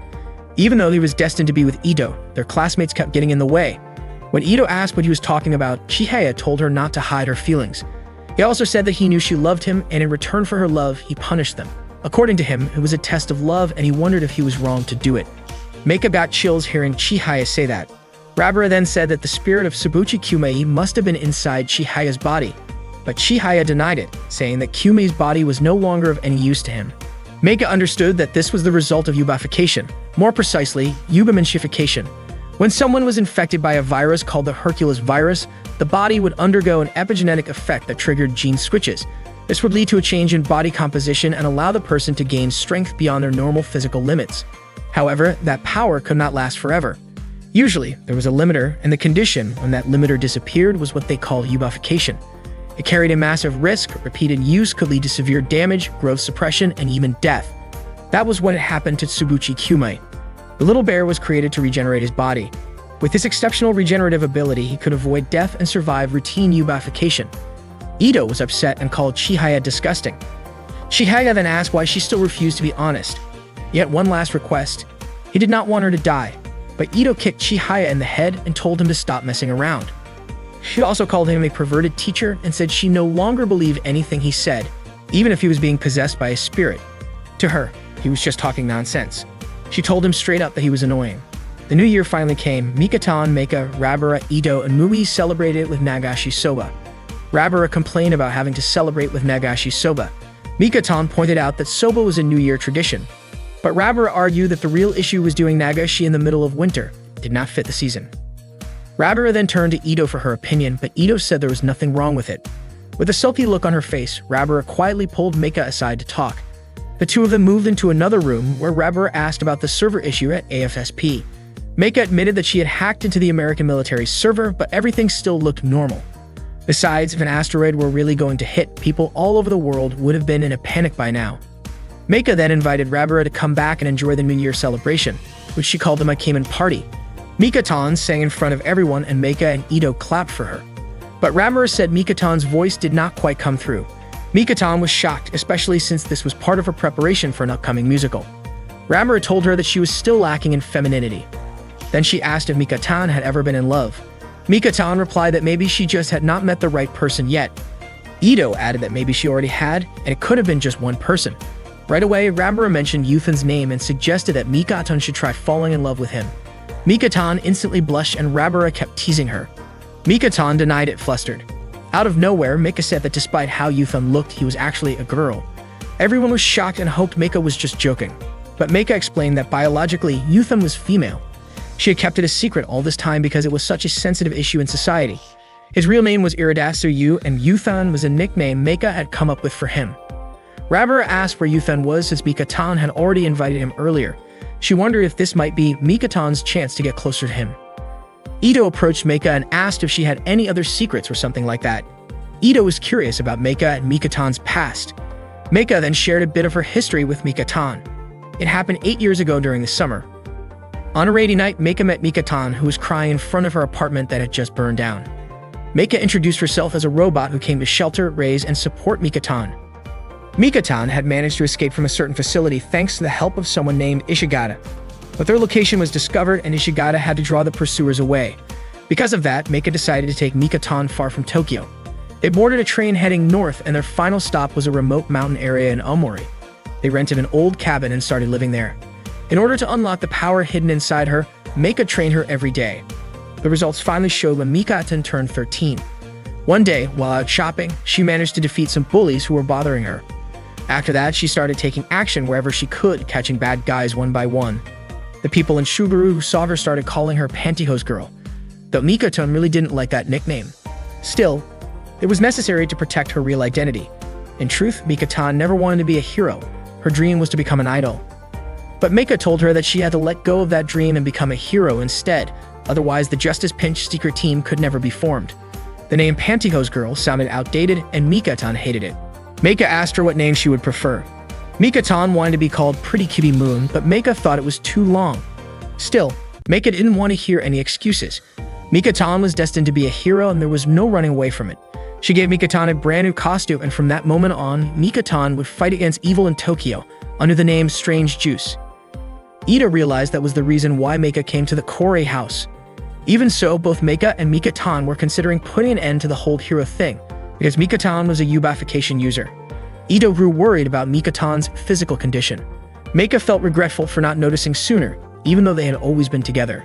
Mika-tan and Rabura had just returned from checking Yuthan's room, but he wasn't there. It seemed like he had gone somewhere. Mika then suggested that they go ahead and start the party.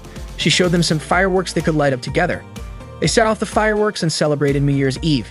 Sadly, Yuthan's spirit could only watch from the sidelines. Once they ran out of fireworks, Mika said she still had a giant rocket firework. Rabura was curious. She didn't think there were fireworks that big here. Mika asked them to follow her. Rabura called out to Mika-tan, inviting her to come along. But Mika-tan said she had something to do first and told them to go ahead. Rabura told her not to take too long. Mika-tan waved her hand as they left, but once they were gone, she suddenly collapsed. Yuthan panicked. Mika-tan had forgotten to refill the medicine in her necklace. He didn't know what to do and needed to alert the others quickly. Just then, Kenji appeared carrying the medicine. Meanwhile, Mika showed Rabura and Ito a giant robot she called the Kakumaker. While a Happy Science commercial was playing, the TV suddenly switched to breaking news. It was about an asteroid VR1 that was on a collision course with Earth. Shiranosuke also saw the news. Kenji sang a magical song to Mika-tan and she regained consciousness. She was surprised and asked how Kenji knew that song. From below, Rabura's voice called out to Mika-tan. Kenji told her to go meet up with her friends. Mika-tan promised to listen to the rest of the song later. Kenji then called out to Yuthan and told him to come down. Yuthan asked how Kenji could even see him. Kenji pointed to the sky, showing Yuthan the asteroid that was now heading toward Earth. Yuthan couldn't understand how things had ended up like this, especially since Mika had said there was nothing strange going on with the AFSPC server. And the Kyume group, the ones trying to create W, shouldn't have been finished yet either. Kenji told him he would understand everything once he got back to his body. That only frustrated Yuthan more. Before he could return, he had to find the Nandala Gondala book. Kenji tossed him the book, but when Yuthan opened it, he found just a single word written inside, U-turn. Yuthan thought Kenji was messing with him and assumed the book was a fake. Annoyed, he pointed out that there was only one word in it, but Kenji told him the meaning was exactly what it looked like. That's when Yuthan finally realized it meant going back to the past. Kenji asked him, back to when exactly? Yuthan chose to return to the time before everything had started, December 21st. But Kenji said that wasn't enough. To actually travel back, Yuthan would need something more, a powerful desire to save someone. Kenji then removed his mask, revealing that the body he had been using all this time was actually Yuthan's. He told Yuthan that this version of the future wasn't right. It was a future that should never have happened. He asked Yuthan to change it. Kenji admitted that he had failed in his mission. He had tried so many times but kept making the same mistake. Still, he was ready to hand over all his hopes to Yuthan, because Yuthan also carried everyone else's hopes. He told Yuthan to wish from the deepest part of his heart. If the desire was strong enough, it would give him the strength to change destiny and rewrite history. Yuthan gave it his all. He was determined to change the past for Mika, Rabura, Ito, and Mika-tan. He made a promise to himself that he would protect them, no matter what. And so Kenji left everything in Yuthan's hands. Yuthan decided to go back to the past so he could change history. He promised himself that he would definitely protect his friends. He returned to the moment when he had fainted by the river after the bus incident. When he woke up, he immediately asked Mika-tan what the date was. Mika-tan said it was December 21st, and Yuthan cheered happily because he had successfully gone back in time. That night, Rabura told Mika and Mika-tan about the bus incident from earlier that day. Yuthan came over to join them. Mika-tan asked Yuthan if he was okay. Yuthan said being interrogated by the police was really troublesome, and Rabura had also just been questioned by the police. Mika offered Yuthan some roasted sweet potatoes, which he ate before quietly going into his room. Mika didn't understand what was going on with him. Once inside his room, Yuthan looked at himself in the mirror and even shouted that he had returned. His shout was loud enough to be heard outside. Mika thought his voice was probably due to stress from trauma. Yuthan was very happy, but he knew now was not the time to celebrate. With only 10 days left until New Year's, he started thinking about what he needed to do. First, he planned to write down all the events that were going to happen. On December 23rd, the Joyful Science event and the appearance of Mui. December 24th was the day Tomoda Chihaya, the Turtle Man, attacked. Miyazawa Kenji appeared, and Yuthan fell asleep, missing the Christmas party. On December 26th, Meika's secret as a robot was revealed. December 27th had Glise's visit and another attack by Miyazawa Kenji. On December 29th, Ida was in danger, and on December 30th, Yuthan faced the Turtle Man again. Finally, on December 31st, there was Mikima's party and an asteroid hitting Earth. The important dates were December 24th and 27th, because on those days, Tomoda Chihaya attacked and Glise visited the Korei guest house. Both of those people must know something important, but just thinking about it wouldn't solve anything. Yuthan had to move fast and find them. Suddenly, Chiranosuke appeared and struck Yuthan, sending his body flying. Yuthan was upset and confused about why Chiranosuke was doing this. He also wondered how he could still see Chiranosuke after returning to his body. This happened because Yuthan's spiritual level remained the same, like his soul was still training. Yuthan asked what kind of kick Chiranosuke had just used. It turned out that the kick was a warning. Chiranosuke gave Yuthan a few rules. Rule number 1, Yuthan was not allowed to change history without his permission. Rule number 2, Yuthan must not tell anyone the truth. If the secret got out, the plan would fail, just like Kenji before, whom Yuthan had seen on the rooftop, was actually Yuthan himself from the future. It would still be a problem if he became the next Kenji. Yuthan was still confused about everything. Chiranosuke explained by comparing it to a train running on tracks for the future. If the train kept going, it would reach the worst-case scenario, the asteroid hitting Earth on New Year's Eve. Kenji stopped at that point, but Yuthan had to make it to New Year's Eve without the asteroid hitting. Waiting for him, there was a happy and peaceful future. Leading the world to that future was the main goal of the Human Preservation Project. The plan was to prevent the asteroid from coming to protect humanity from extinction. Yuthan was tasked with not failing this project under any circumstances. This was his destiny. That was why when a spirit saw human underwear, humanity would face extinction. A disembodied spirit was like an egg without a shell, fragile, easily hurt, and sensitive to all kinds of stimuli. If the spirit got excited again, it would be struck by a massive burst of energy, and the body would die. Yuthan would experience something called technobreak. That was the connection between underwear and human extinction. If the spirit saw underwear repeatedly, the person carrying out the project would disappear, and the asteroid would end up hitting Earth. Yuthan asked how he could avoid failure. Chiranosuke then gave him guidance. Chiranosuke instructed Yuthan to place many talismans around his room. Yuthan then asked if that was all, wondering whether repeating the same actions as before would just lead to the same outcome. However, Chiranosuke reassured Yuthan to trust him. With this setup, the Nikoniko Live encoder would run automatically. Chiranosuke also took out the sacred book called Nandala Gondala. When Yuthan opened the book, he fell silent. Chiranosuke asked if Yuthan had forgotten what was written inside. Yuthan remembered the word was U-turn, but he didn't want to write it down because it felt like admitting defeat. He planned to use the book only if he failed, but this time he was confident he wouldn't, so he didn't need to write it. A knock sounded at the door and Yuthan quickly opened it. Mikaton appeared, surprised to see many talismans stuck all over the room. Yuthan explained that they were just part of the room's interior design. He then asked why Mikaton had come to see him. Mikaton said there was a kanji character in a manuscript she didn't understand. She stepped closer to Yuthan and showed him the kanji written in her book. Yuthan suggested that it might mean meeting, unexpected encounter, or chance crossing paths. Mikaton complimented Yuthan on his knowledge. Yuthan asked why she was asking him. At that moment, Chiranosuke appeared and said that Yuthan was not paying attention. He added that Mikaton had come to check on Yuthan's condition. She also knew about the incidents on the bus and by the river. She basically knew everything. Yuthan got annoyed and told Chiranosuke to be quiet. Mikaton thought Yuthan was yelling at her, but actually he hadn't said anything to her all along. Mikaton then thanked Yuthan for teaching her and left right away. Not long after, Meika opened Yuthan's door and handed him a bottle with a drink. She knew Yuthan was exhausted. The drink was a special blend made by Meika herself, designed to boost nutrition when the body is tired. She called it the Genki Maker. However, to Yuthan, the drink looked like poison. Meika joked that fighting poison with poison was exactly what it was, so it must be poison. She then asked if the book Yuthan was holding was Mikaton's lyric manuscript. Yuthan confirmed it was hers and said he had forgotten to bring it back. Meika took the book, promising to return it to Mikaton. Yuthan sat back down, but suddenly he heard a commotion upstairs. He recalled that moment when Chiranosuke showed the Nikoniko Live video to Yuthan's spirit. So that was how everything had unfolded. Yuthan kept thinking about what his next move should be.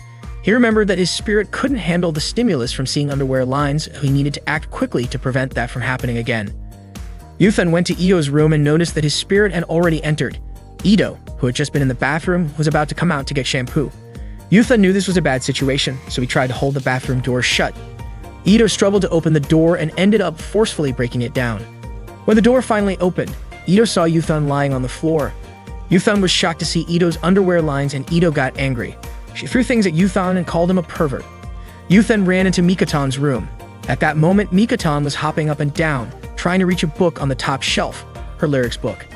Yuthan quickly bumped into Mikotan to prevent his spirit from seeing her underwear. Meanwhile, Rabara was asking Meika for some salt, but Meika had run out. So Meika planned to ask Mikotan for some salt instead. Hearing this, Meika handed Mikotan's book to Rabara for safekeeping. When Yuthan bumped into Mikotan, his hand accidentally landed on her chest. Ito woke up startled and immediately pushed Yuthan away. Yuthan's spirit saw this and shouted at him to return to his body. Yuthan then ran down the hall and accidentally collided with Rabara. He apologized and went back to his room. His spirit tried to follow him, but when it reached the door, it was pushed back by a charm inside Yuthan's room. Yuthan realized he had slightly changed history. Rabira became curious about what had really happened. She got up and noticed she might have grabbed the wrong book. There were many of Ito's books scattered along the hallway after she had pushed Yuthan away. Mikotan told Rabira that the book she was looking for wasn't the one she had. Rabira was sure the books got mixed up during the collision with Yuthan. Yuthan overheard this and immediately placed the correct book near Mikotan's door. Now Yuthan understood the details of what had happened.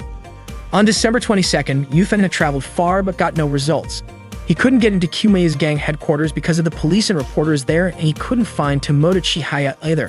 Yuthan called Rabura and asked if she was going to have dinner. Rabura was surprised because it was only 4:30 p.m. and wondered why he asked.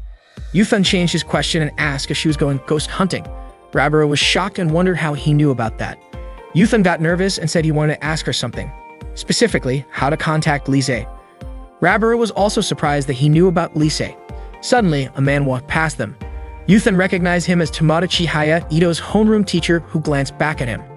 Yuthan called out his name and ran after him. Tomoda didn't understand why Yuthan was chasing him, but just as he was about to catch him, Chiriganosuke appeared and kicked Yuthan away. Chiriganosuke reminded Yuthan not to change history without his permission. He explained that cooperation among the inhabitants was necessary for the human preservation project. Chiriganosuke asked Yuthan to recall past events about the Joy Science movie, the reveal of Meika and Mikotan's identities, and all the fights. Each of those moments brought them closer together, which was crucial for the project. To build those bonds, history needed to be repeated at certain points. Yuthan then asked what would happen if he failed to maintain the timeline. Chiriganosuke said that so far, Yuthan had already repeated history 6,373,153,740 times, often breaking the rules and failing. If this time Yuthan wanted to become number 6,373,153,741, Chiriganosuke gave him free rein, but warned that this was the only warning to prevent future versions of Yuthan from appearing. If Yuthan failed this project, everything would be over. However, Chiriganosuke himself was different. He still had a next chance, or maybe a next self. Yuthan asked why he became a spirit in the first place. Chiriganosuke was annoyed that Yuthan didn't know. It was because the spirit of Yuthan from the future had possessed his body, pushing his original spirit out. Yuthan asked if it was the same when he possessed Rabura's body. Chiriganosuke said it was not the same since Rabura's spirit was still inside her body at that time. Yuthan was confused why only he experienced it like that. It turned out it was because he was undergoing eubiffication when he fainted by the river. When subconscious eubiffication can bring out conscious thoughts, it causes spirits to easily become detached. Chiriganosuke asked Yuthan to recall the summer 9 years ago. At that time, the 3 young children from Yuba Lab, Chiyoko, Pinang, and Kuriko, were taken by Ichigata. Ichigata apologized, feeling guilty for having been an accomplice in a project involving those 3 children. To make amends, he decided to run away with them, hoping to end things properly. The car they were driving sped through the night because 2 other vehicles were chasing them. Due to the dark and heavy rain, Ichigata did not see a large vehicle in front of them. Their car crashed and fell into a river. When Yuthan, then a child named Pine, woke up, he was at a house accompanied by a woman. The woman explained that her grandfather had rescued him and brought him home. The grandfather had found the child lying on the riverbank. The woman introduced herself as Iridatsu Akina. Pine shook her hand, but when she looked into the mirror in front of her, she was shocked to see that she had become Chiyoko. Before the 3 children fell into the dam, they had undergone eubiffication. They were struck by lightning, causing their souls to swap bodies. Guriko's soul entered Pine's body. Chiyoko's soul went into Guriko's body, and Pine's soul entered Chiyoko's body. Suddenly, someone knocked on Yuthan's room door. When Yuthan opened it, Ito was there, holding a package delivered earlier that day while Yuthan was out. The package came from Iridatsu Akina, who Yuthan referred to as his older sister. He had a bad feeling about the package's contents. After opening it, Yuthan found the hero costume inside. The costume had the phrase "not defeated by the rain" written on it. This costume was the one he would later wear when becoming Miyazawa Kenji. Chiranosuke gave Yuthan 2 important rules to follow during his journey back in time. Rule number 1. Yuthan is not allowed to change history without Chiranosuke's permission. Rule number 2. He must not tell anyone the truth. A simple way to understand it is like this. Imagine a train running on tracks heading toward the future.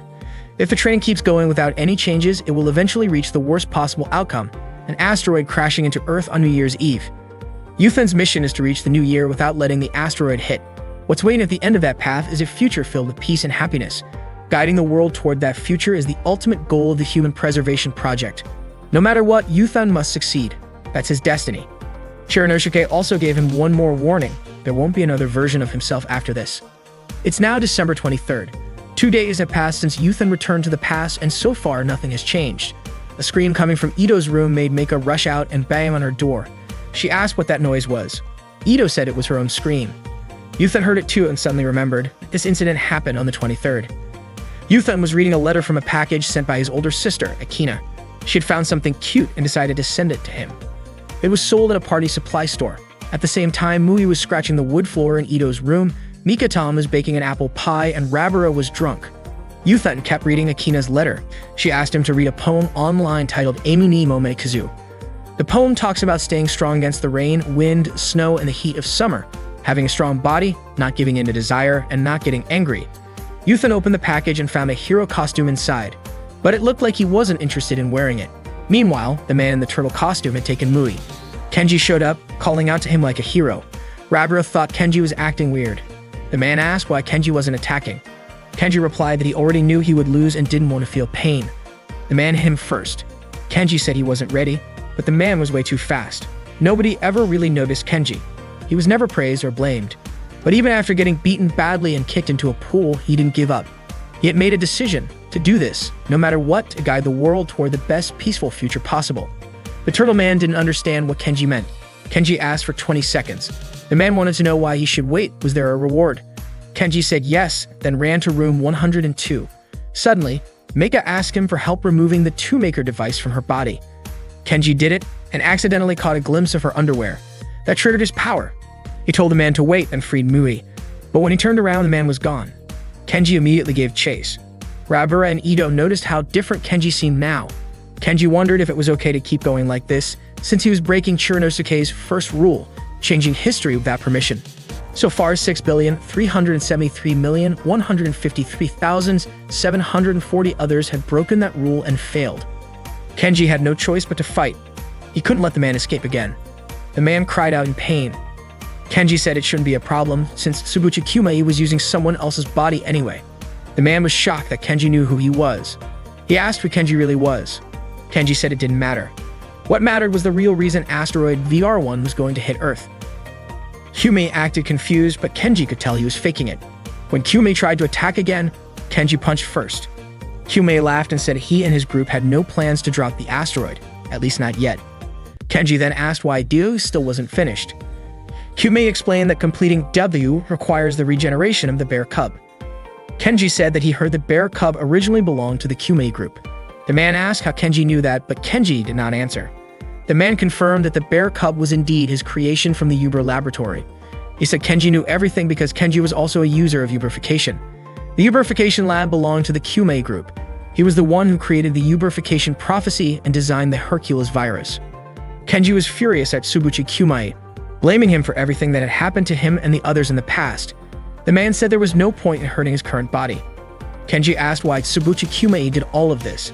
Tsubuchi Kyumei replied that Kenji would never understand his ancestral philosophy, which stated, humanity must evolve into a perfect form. That is the only way to bring peace to the world. That was also why he created the Kyumei group. When he displayed the miraculous power of Uberification, foolish people followed him with wide-eyed wonder, all desiring that power. Kenji believed that something about it was wrong. Tsubuchi Kyumei insisted that evolution meant surpassing one's current form. and that Kenji had already taken his first step. He then asked Kenji why he did not just return to his side. Kenji was irritated by his words. Subochi said he had been waiting for Kenji to come back. The man then let out a loud scream, and Subochi Kumai's spirit suddenly separated from his body. A moment later, he was shocked and cried out in pain. Rabara could not believe that strange juice was actually Mika-tan. Mika-tan smiled awkwardly. Then Kenji entered the room, surprising everyone. Mika-tan quickly tried to hide her face. Rabara even thought that the man from earlier had returned. Kenji said that the man was now in the hospital and had been taken there by ambulance. He asked Mika-tan not to hide her face anymore, as he had already known her true identity for a while. Ito asked who Kenji really was. Kenji then introduced himself as the superhero savior, Miyazawa Kenji. Ito and Rabara immediately turned to Mika-tan, but Mika-tan insisted that she had nothing to do with Kenji. Kenji then called out to Meika because he wanted to speak with her. He carried Meika to her room as she had been badly damaged from being struck by the man earlier. Kenji wanted to help repair her. He explained that because of the blow, Meika's fusion reactor had been damaged. Kenji pulled back her blanket and began the repair. Meika asked how Kenji knew that she was a robot. Kenji replied that if he had to explain, he would say it was probably fate. Meika immediately trusted him. Kenji was surprised that she believed him so easily, wondering why she was not more suspicious. Meika said that even though she was curious, she trusted him more than she doubted him. Professor Daihatsu Tenga, Meika's creator, whom she called grandfather, had once told her about Kenji before he passed away. At the time, her grandfather told her that he probably would not be around much longer. He told her not to cry and asked if she remembered his 3 final wishes. Meika recited the wishes. The first was to protect a girl named Chiyoko and raise her to become a hero. The second was to create a secret organization called Justice Punch together with Chiyoko. Her grandfather said that one day, Justice Punch would save the world because it was the will of the heavens, and he told her never to forget that. After that, he passed away. Kenji asked what the third wish was. Meika explained that one day, a hero in a ridiculous costume would appear before her, and her grandfather had asked her to trust him because he was not a bad person. That hero, her grandfather said, would also be a member of Justice Punch. Kenji was stunned to realize he had been chosen as a member of Justice Punch. Meika told him that 2 more members were still to come. The word punch in Justice Punch came from the Indian word for 5, meaning 5 heroes of justice. Kenji speculated that perhaps the other 2 members could be Ito and Rabara, though he was unsure about them. The repairs were finally done, and Meika thanked Kenji. Kenji asked Meika how Professor Tenga could have known about the future. Meika introduced a device called Reizuko, which roughly translated to underworld graphic communication, a machine that functioned like a fax machine. Meika admitted she did not fully understand how it worked, but said that one day Professor Tenga claimed to have received a fax from the future. That reminded Kenji of something Rabara had once said, how when she was a child, she used to draw diagrams, write equations, and follow specific instructions on certain dates. She would then fax those to someone. The next day, Chiranosuke scolded Yuthun for breaking Tomoda's arms and legs. Chiranosuke reminded him that he had broken Code 1, never alter history without his permission. Yuthun said he had no choice. He couldn't just let Tomoda go, knowing that if he did, Tomoda would end up killing 2 of Ito's classmates. Chiranosuke was frustrated, especially since the people Yuthun tried to protect were the same ones who had treated Ito terribly. Yuthun got upset too. Just because they had done bad things didn't mean he was going to let them die. Chiranosuke told him that when the goal is saving 7 billion lives, a small sacrifice shouldn't matter that much. Without saying anything more, Yuthun walked away, not sure where he was going next. Then he remembered Mui, the creature Rohandao had entrusted to Ito. Yuthun headed to Ito's room, but it seemed like she wasn't home. He heard Mui making noise from inside the kotatsu, a heated table. Peeking in, he found Mui stuck and quickly helped free him. Just then, Ito came in from outside, clearly cold, and instinctively slid her legs into the kotatsu. That's when Yuthun accidentally caught a glimpse of her underwear. The sight startled him, triggering his powers. But Ito was furious. She punched him immediately and called him a pervert. Yuthun tried to explain it was a misunderstanding. He insisted he wasn't a pervert. It was the bear's fault. He told her that Mui had been moving around weirdly inside the kotatsu, which is why he'd looked. Hito asked how Yuthun even knew about Mui. He said he heard it from Rabara, then added that Rabara's lips were like helium, always leaking secrets. He described her as someone who just couldn't keep her mouth shut. Then Yuthun asked if she knew where Rabara's younger brother was. Ito looked confused, wondering why Yuthun suddenly cared about that. Yuthun said he had some business with him. Ito told him he should just ask Rabara directly. Yuthun figured Rabara wouldn't tell him, joking that her lips were as heavy as if they were stuck with some kind of metal. Ito pointed out that he had just said her lips were like helium, and now he was saying the opposite. Yuthun awkwardly begged her to help him instead. Ida finally said that Rabara's younger brother, Chikibu Rahando, was actually coming over later that afternoon to check on Mui. When Rando arrived, he explained that he used to be a devoted follower of the Kyumei group, a pretty extreme one in fact. Their leader, Tsubuchi Kyumei, had taken a special interest in Rahando and entrusted him with the care of Mui. Rahando was supposed to transport Mui from a research facility deep in the Nagano Mountains to their Tokyo headquarters. But instead of following those orders, Rahando took Mui to Korei dorm and left him with Ito. Yuthan asked why Rahando would go against his orders like that. Rahando explained that he did it to stop the project. Without Mui, they couldn't complete something called W. Yuthan was surprised since Rahando had been such a devoted Kyumei follower. Rahando described his experience as being like the day before a school trip, exciting, full of anticipation. But then, the Kyumei group had brainwashed him into believing that feeling wasn't real. When that excitement finally did become real, it made him question everything, and he turned his back on the organization. Yuthan then asked what happened after Rahando left Mui with Ito. Rahando said he drove back to the mountain facility and purposely crashed into a guardrail to make it look like Mui had escaped in an accident. But the injuries on his body weren't from the crash. They were punishment from the Kyumei group for letting Mui get away. Eventually, Rahando left the group for good, though the cost was high. Rabara ended up paying for his expensive withdrawal from the organization. Tonight is Christmas Eve, and the residents of the Korei dorm are throwing a Christmas party. Rabara is singing while the others snack and enjoy the festive mood together. Ito asks Meika if she is really Strange Juice's right-hand woman. Meika replies that her alias is actually Pumpkin Chair and her role is as a mechanical engineer. Ito then wonders if Meika is the one who made Strange Juice's costume. Meika confirms it and then turns to Mika-tan, asking if she had just gone on a mission without her shorts. Mika-tan admits it, explaining that they no longer fit. They've gotten too tight, and she's confident she'll slim down again soon. Meika finds that hard to believe considering how much Mika-tan usually eats.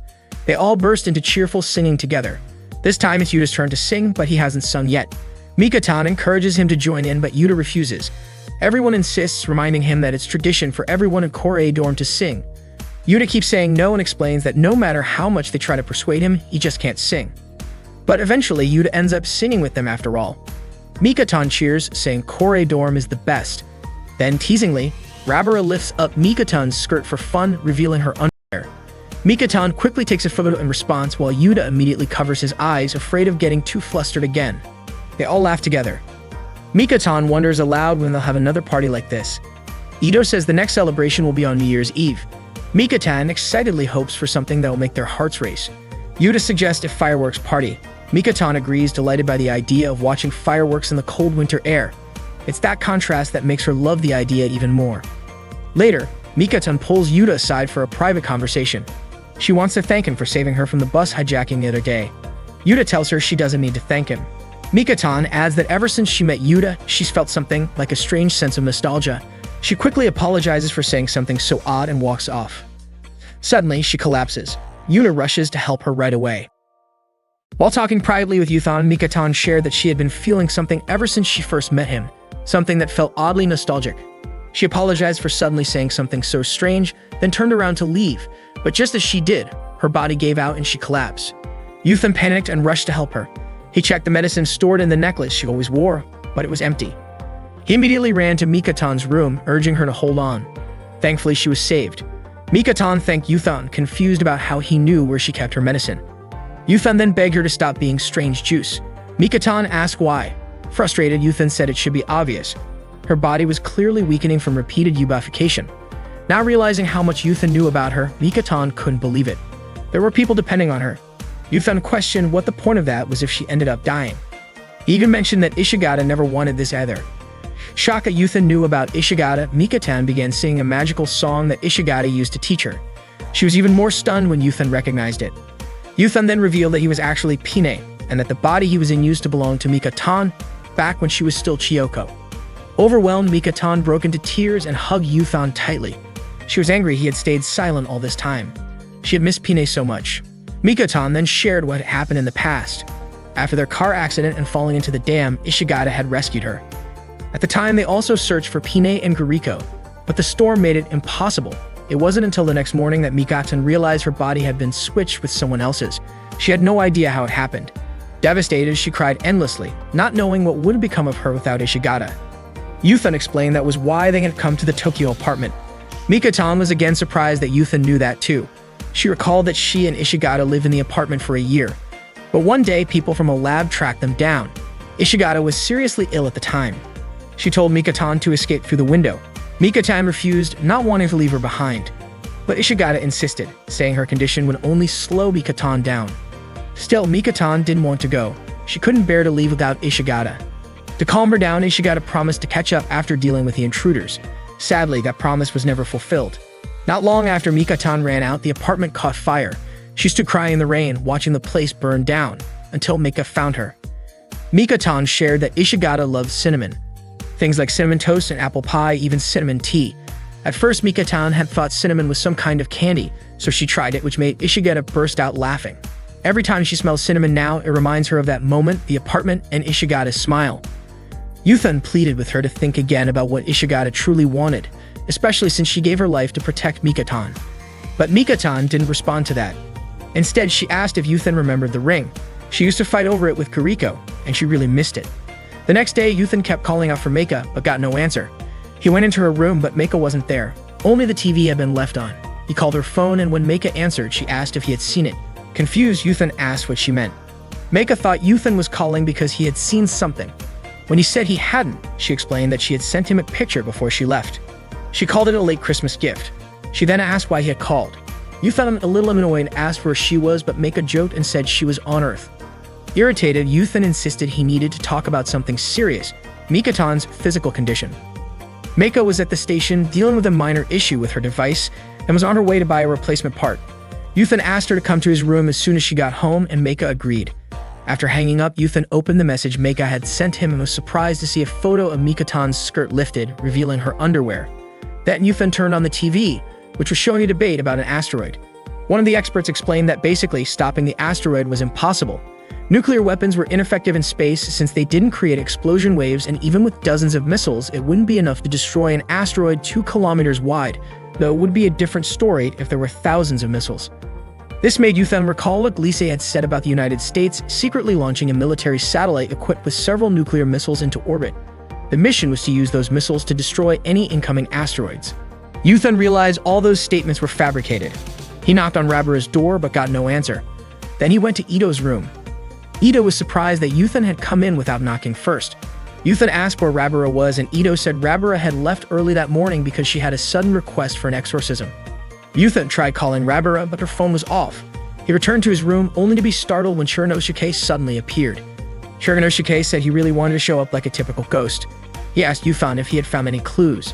Yuthan explained that he had spent the whole day going to the university and research labs to ask physicists and space technology experts. They said it was impossible for nuclear weapons to stop an asteroid, but reassured him that there was no chance the asteroid would hit Earth. This meant Gliese was lying, and Yuthan had been too trusting of that false information.